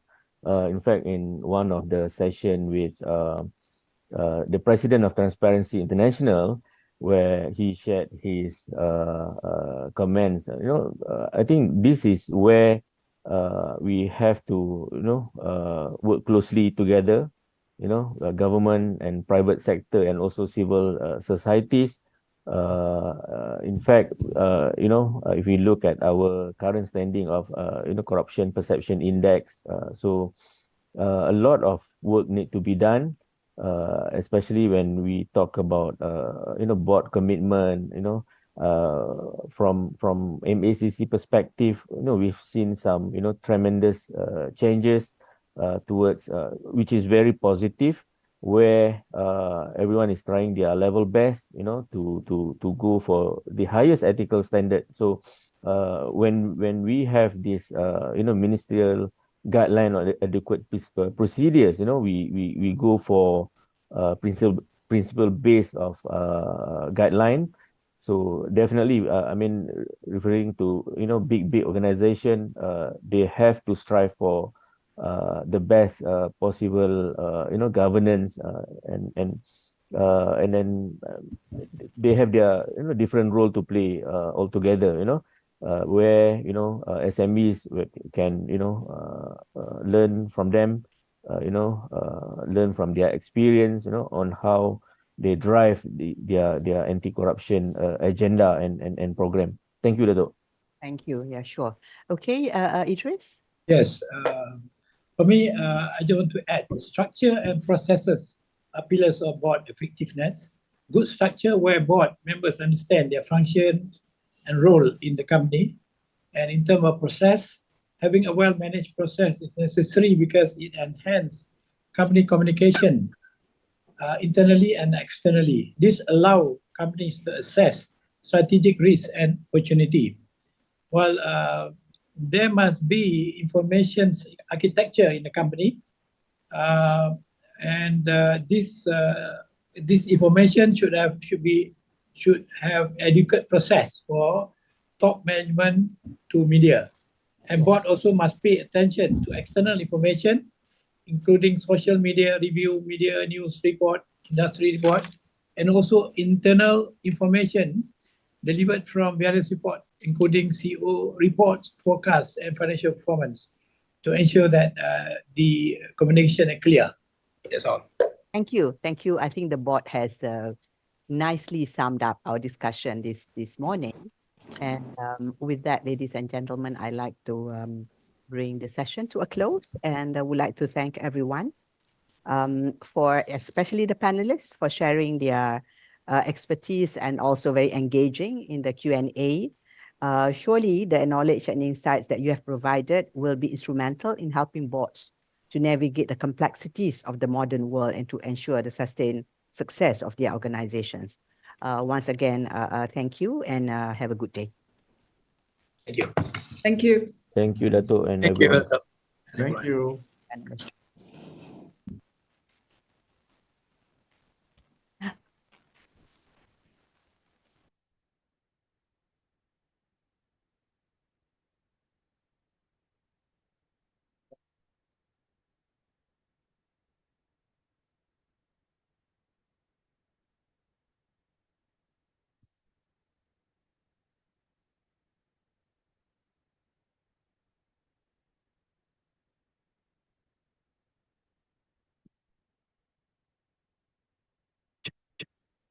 All right, ladies and gentlemen, thank you once again to our 4 panel speakers, Ms. Michelle Kite. Now, Ms. Michelle Kite, we would like to apologize for the slight typo in the poster earlier. As I mentioned earlier, Ms. Michelle Kite is the president as well as the CEO of ICDM. We'd also like to thank Mr. Pushpan, Mr. Idris, as well as Mr. Hashraf for sharing with us their insights on their topic of the day, which is new and emerging threats to governance and boards, and as well as to our moderator, Professor Dr. Norma, for moderating the session. Now, some key takeaway points, ladies and gentlemen, from that panel discussion is that essentially the board composition has to be right. You need to have the right people with the right skill set and the right diversity to mitigate. We'll also need to have a bigger understanding on how corruption actually works so that our framework can be designed to best avoid this. And it's best if, let's say, everyone plays their own particular or specific role in the company. And last but not least, it's very essential for a good structure where board members clearly understand and play their roles. Now, ladies and gentlemen, with that, we wrap up and conclude the first half of our panel discussion sessions. Before we move on, I believe there has been a lot of points shared with us throughout the first as well as the second panel section, a lot of insights that needs to be absorbed and digested by us. So why don't we take a short 5 to 10 minutes breather? Why not we take a 5-minute breather and prepare ourselves for the next keynote speaker? So we will meet here sharp at 12:40 p.m. So you guys can go for your toilet breaks, grab a quick meal, and we'll meet or adjourn back sharp at 12:40 p.m. Production queue, you can play video now. The world is moving faster than we can cope. Trends are pacing beyond the speed of human mind. Natural disasters happening beyond our means to cope.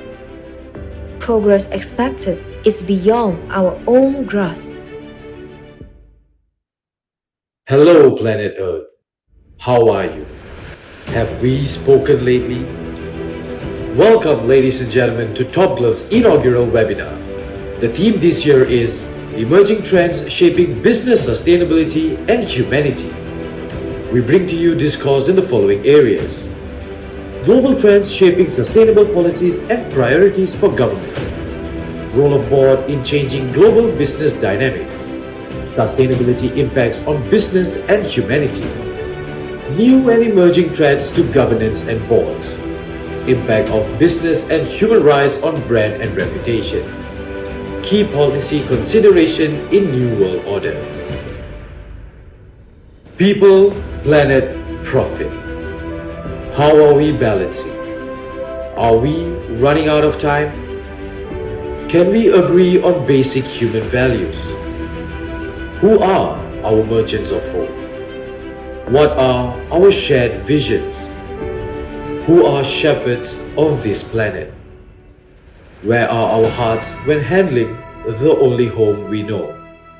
Let us talk.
All right, ladies and gentlemen, so it's sharp 12:40 p.m. and we are back here once again at Top Glove's inaugural webinar. I hope everyone had a good short break and digested the points presented by our first and second panel speakers.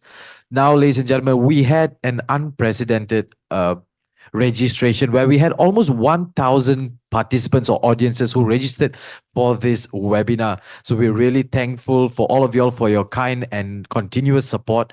However, we faced a little technical difficulties in the morning whereby some of y'all could not log in or join in the webinar. However, rest assured, our team has already resolved all that issues. So for those of y'all who know of friends and families who could not join in the morning, do tell them to log in back because the link is now fixed and we can accommodate more people. So once again, thank you so much for your continuous support.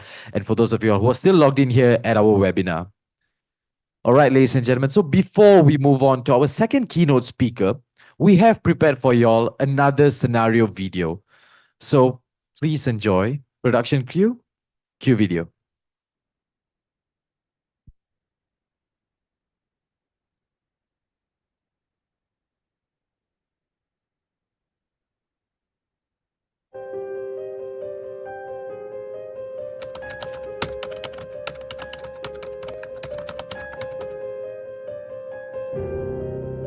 A world where technology rules.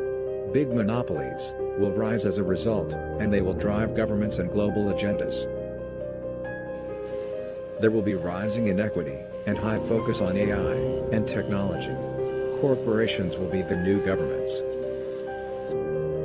Misinformation rises as global sources of information are owned by the powerful.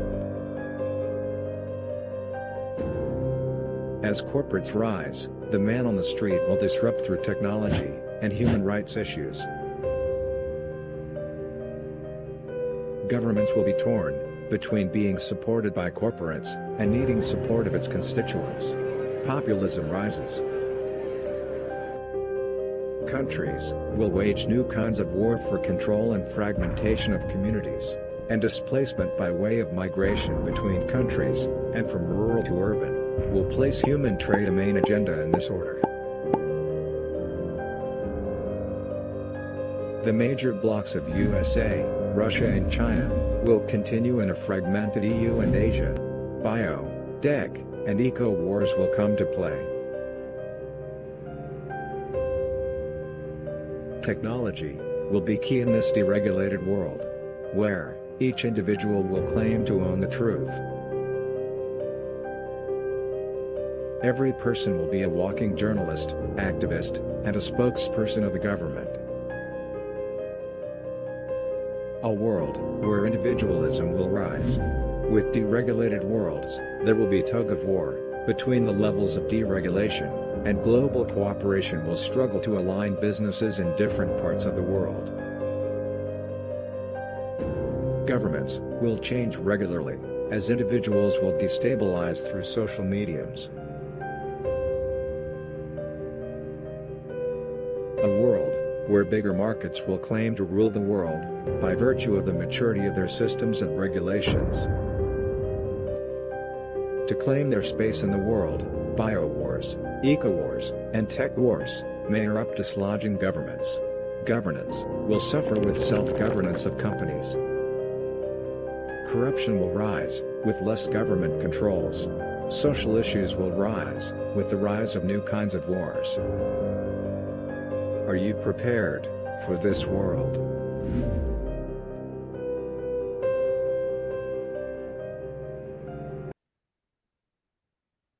All right, ladies and gentlemen. So what you have just witnessed is the first of 3 scenario videos that have been developed by our Top Glove team. Now, over the course of the webinar, we will be showcasing the scenario videos for y'all, but rest assured that some of the scenario videos might not be related to the panel discussion or the keynote speakers. Right, next we have Ms. Sharmila Segarajasegaran, Senior Independent Non-Executive Director, Top Glove Corporation Berhad. Ms. Sharmila has been on the board of Top Glove Corporation Berhad for 9 years. Notably, Ms. Sharmila is also the chair of the Board Sustainability Committee of Top Glove Corporation Berhad. Ms. Sharmila will be delivering the second keynote address entitled Role of Board in Changing Global Business Dynamics. Let's discover the future of global sustainability, where we dive deep, ladies and gentlemen, into the changing landscape, delivering crucial insights for policymakers and stakeholders. I will now pass the floor to our second keynote speaker, Ms. Sharmila. Ms. Sharmila, over to you.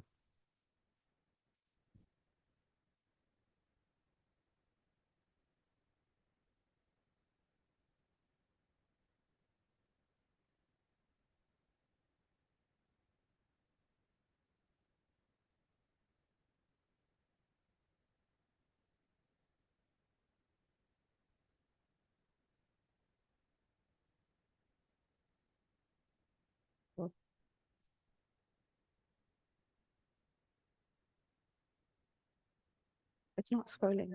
Oh. Okay. Test. Yeah. Test. Hello. Good afternoon, and thank you to all of you for joining our webinar today. And I'd just like to take this opportunity to also thank the Top Glove team and ADFIM for their support in organizing and putting together this webinar.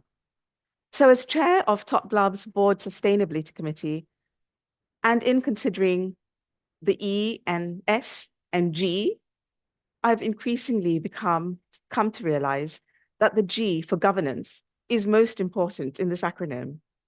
Without good, sound principles, methods, and processes required to make strategic decisions in the organization's best interests, the board will not be able to provide the necessary oversight and accountability, which is the role of the board. Without G, we render E and S illusory. But as we face a new post-COVID norm, has the role of the board really changed? And if so, how?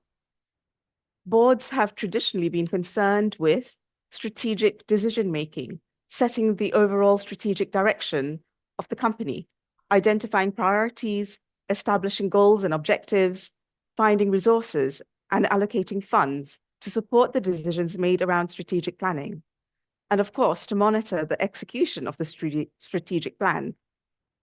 Today, this will also involve the ability to assess market trends, competitive landscapes, and geopolitical factors to make informed decisions about the future direction of the business. But it also requires a management team able to understand and implement the strategic direction and aspirations of the board. In providing leadership, the board is responsible for setting the company's culture and outlining its values. Oversight of this is done through the appointment of senior leadership and executive teams, including the CEO and other senior executives, and the assessment of their performances.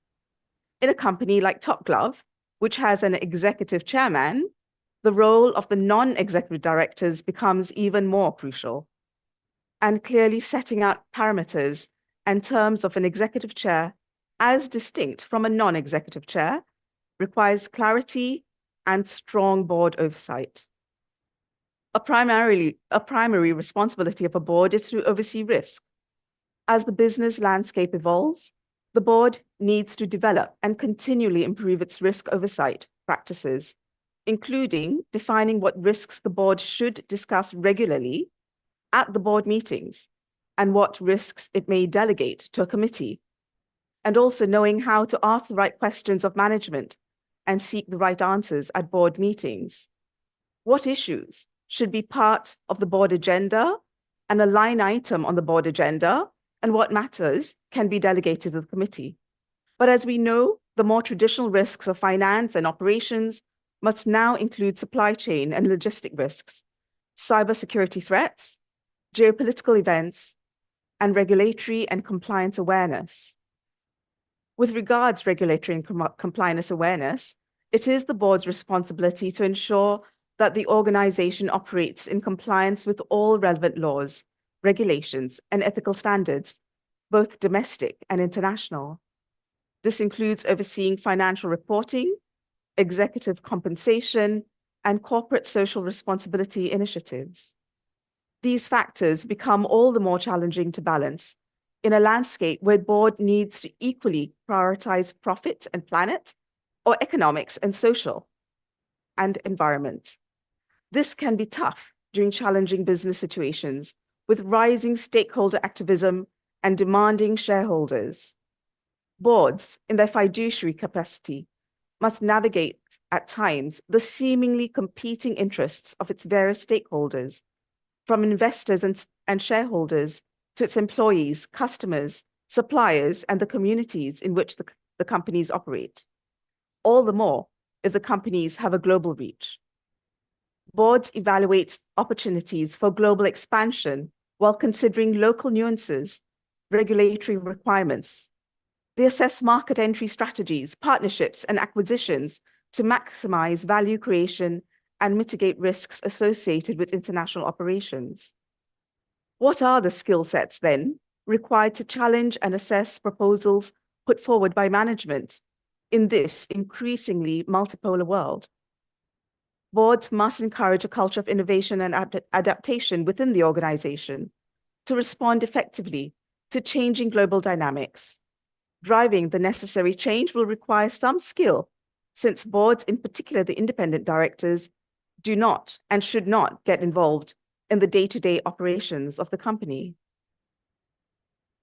Added to the traditional role of the board, today's board needs to be more concerned about and involved in the business continuity, scenario planning, and thus contingency preparedness. Planning exercises to envisage different scenarios, as you've just seen that Top Glove did 2 years ago, to enable them to anticipate potential future events and to develop contingency plans, accordingly must now be mainlined and made an essential part of the board's training and deliberations. Boards need to ensure that the company is resilient and adaptable in the face of unforeseen events and disruptions in global business environments.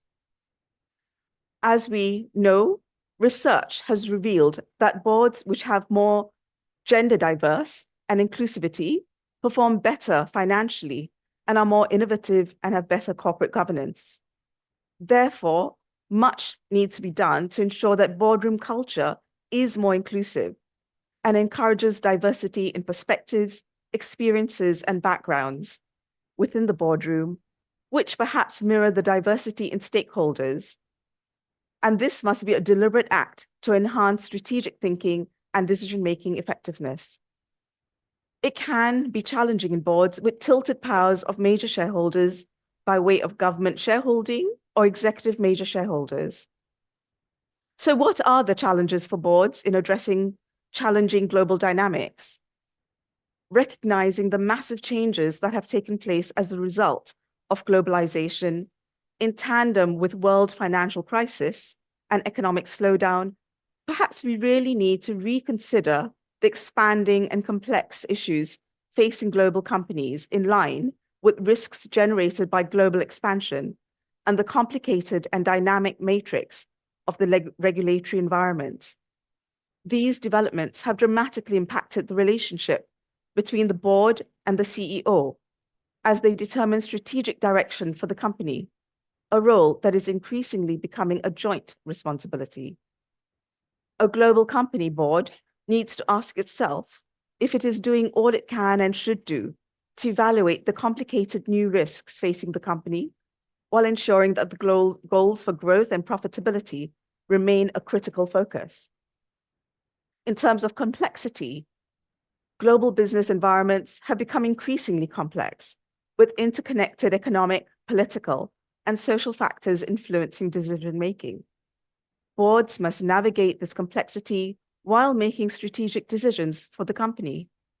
Complexity of regulatory frameworks imposed not only by our own nation, often in tandem with international expectation, but also of the major trading partners in the United States, the EU and other nation states, and not forgetting the United Nations and other international organizations, reveals how much of what is essentially local legislation has a far-reaching global reach, and the board of directors has specific oversight responsibility, thus vastly increasing the amount of information that must be examined at the board level.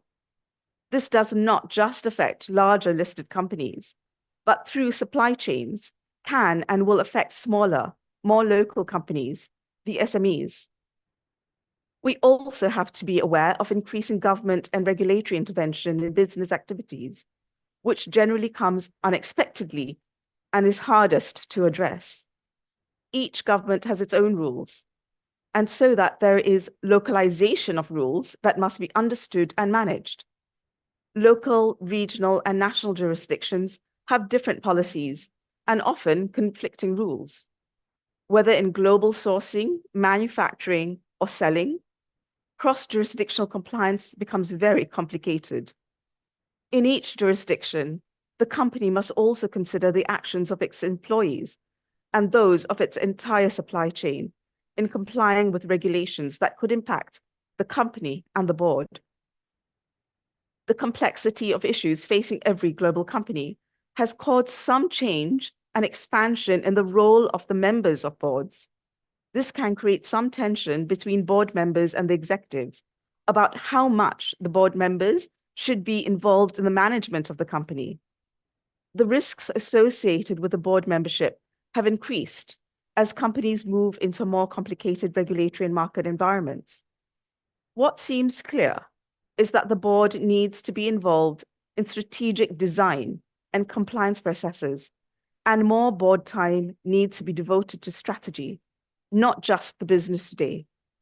No longer can independent directors consider that they only need to spend the quarterly time at the quarterly board meetings. Much more time needs to be spent with the management team, talking to the CEO, and having interaction among themselves to understand the development of the company and to clearly strategize for the needs of the company. As a result of these new demands, the role of the lead director or the senior independent non-executive director, as is the case here in Top Glove, has increased significantly in companies where the chair and the CEO titles are effectively held by one person. The lead director must become a key partner with the chair and CEO in ensuring that the company operates profitably and in a socially responsible way, having deep concern for the sustainability issues affecting the company. The issue is where to draw the line. The danger is that the job of the lead director or non-executive chair at times becomes essentially a full-time job and blurs the actual responsibility of the CEO. Beyond governance, there is also the issue of skills, knowledge, and access that the board members need to bring to the board and to the company. In today's global market, it is impossible to internationalize a board to an extent where all board members possess all the regional, functional, business, and industry knowledge required to run a global company. Beyond the notion of corporate social responsibility is the challenge to integrate the company's core values into day-to-day operations and strategic design. The issues of governance today are volatile, uncertain, complex, and ambiguous, and management and board leadership must have vision, understanding, clarity, and the ability to adapt. Without these attributes, strategic judgment will be clouded at best and faulty at worst. The relationship between the board and management team must be one of transparency that leads to trust. The greatest leadership skill lies in the ability to depolarize the most divisive issues and deal with the paradoxes. Great leaders cannot and should not shrink from these. The board and the executives must constantly reprime the core values of the company by asking, who are we and what do we stand for? With these questions answered, the company's leaders must have the mental and moral ability to do what is right and to follow through with commitments made to all stakeholders. Global dynamics can change rapidly, requiring boards to be agile and proactive in their decision-making. Thus, boards must stay informed about emerging trends and be prepared to adjust the company's strategy accordingly. With increasing digitalization and connectivity, cybersecurity threats are a growing area of systemic concern for businesses operating in a global context, including the significant harm that hackers can do in disruption of operations and stealing of intellectual property and confidential information.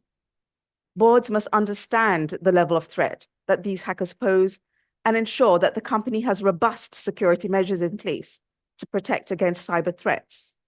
Beyond operational vulnerabilities is the question of where and under what protection systems should the corporate data be processed and stored. So in conclusion, building the right board requires the right skill set across the board's members and a full analysis of the strengths and weaknesses of the current board. Over time, boards have moved from being largely ceremonial to being deeply engaged in specialized aspects of the company's operations. In today's environment, board members need a global perspective, independence, and if possible, a deep knowledge of the context of at least some individual countries that it operates in. Special skills and experience in information technologies and sustainability are also desirable. In the new board context, diversity means not only gender diversity, but diversity of ethnicity, knowledge, both country and regional, and specific business functional expertise. Whatever the process, the CEO and lead director should get to know the potential new board members very well to ensure that the right chemistry and knowledge is set. In any case, board members must be knowledgeable about what the company does and insist on making visits to all its facilities. Assessment of board members' performances, not often a strong point in most board governance processes, must be increased. The demands of board members are increasingly dramatically with expanded time requirements. It is time to consider whether the role of international advisors to board committees and the board is necessary, and formalizing the positions in corporate governance structure is in order to expand board's knowledge base on issues of particular concern to the company and with which the official board members have no deep expertise. Thank you.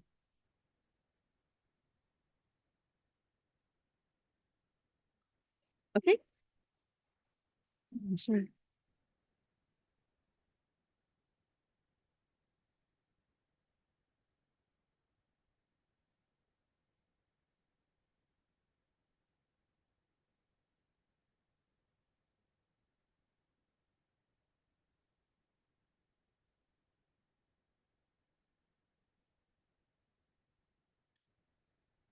All right, once again, thank you so much, Ms. Sharmila, for that very, very compelling speech. Now, she mentioned 10 specific roles of the board, namely risk management, governance and compliance, stakeholder management, adaptation and innovation, and last but not least, business continuity, scenario planning, and thus contingency preparedness. And she also mentioned to us or elaborated on some of the challenges that the board will face, namely complexity, government regulations, leadership, and sustainability. Overall, I think we had a clear understanding now of the role of boards in the changing global business dynamics. What a stimulating first half we've had, ladies and gentlemen. We've been bombarded with brilliant insights from our opening speaker, keynote addresses, and thought-provoking panels.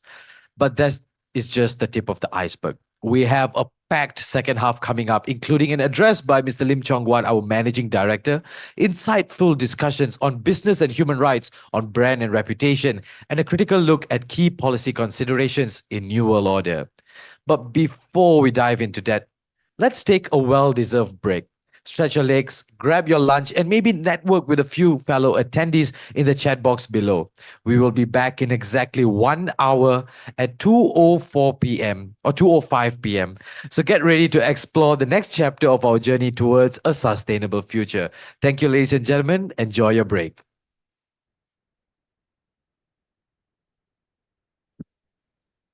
Every life is precious and must be preserved. At Top Glove, protecting lives is our foremost mission, and we do this with a pair of gloves. Top Glove is the world's largest manufacturer of gloves, serving over 2,000 customers across 195 countries. From our humble beginnings in 1990,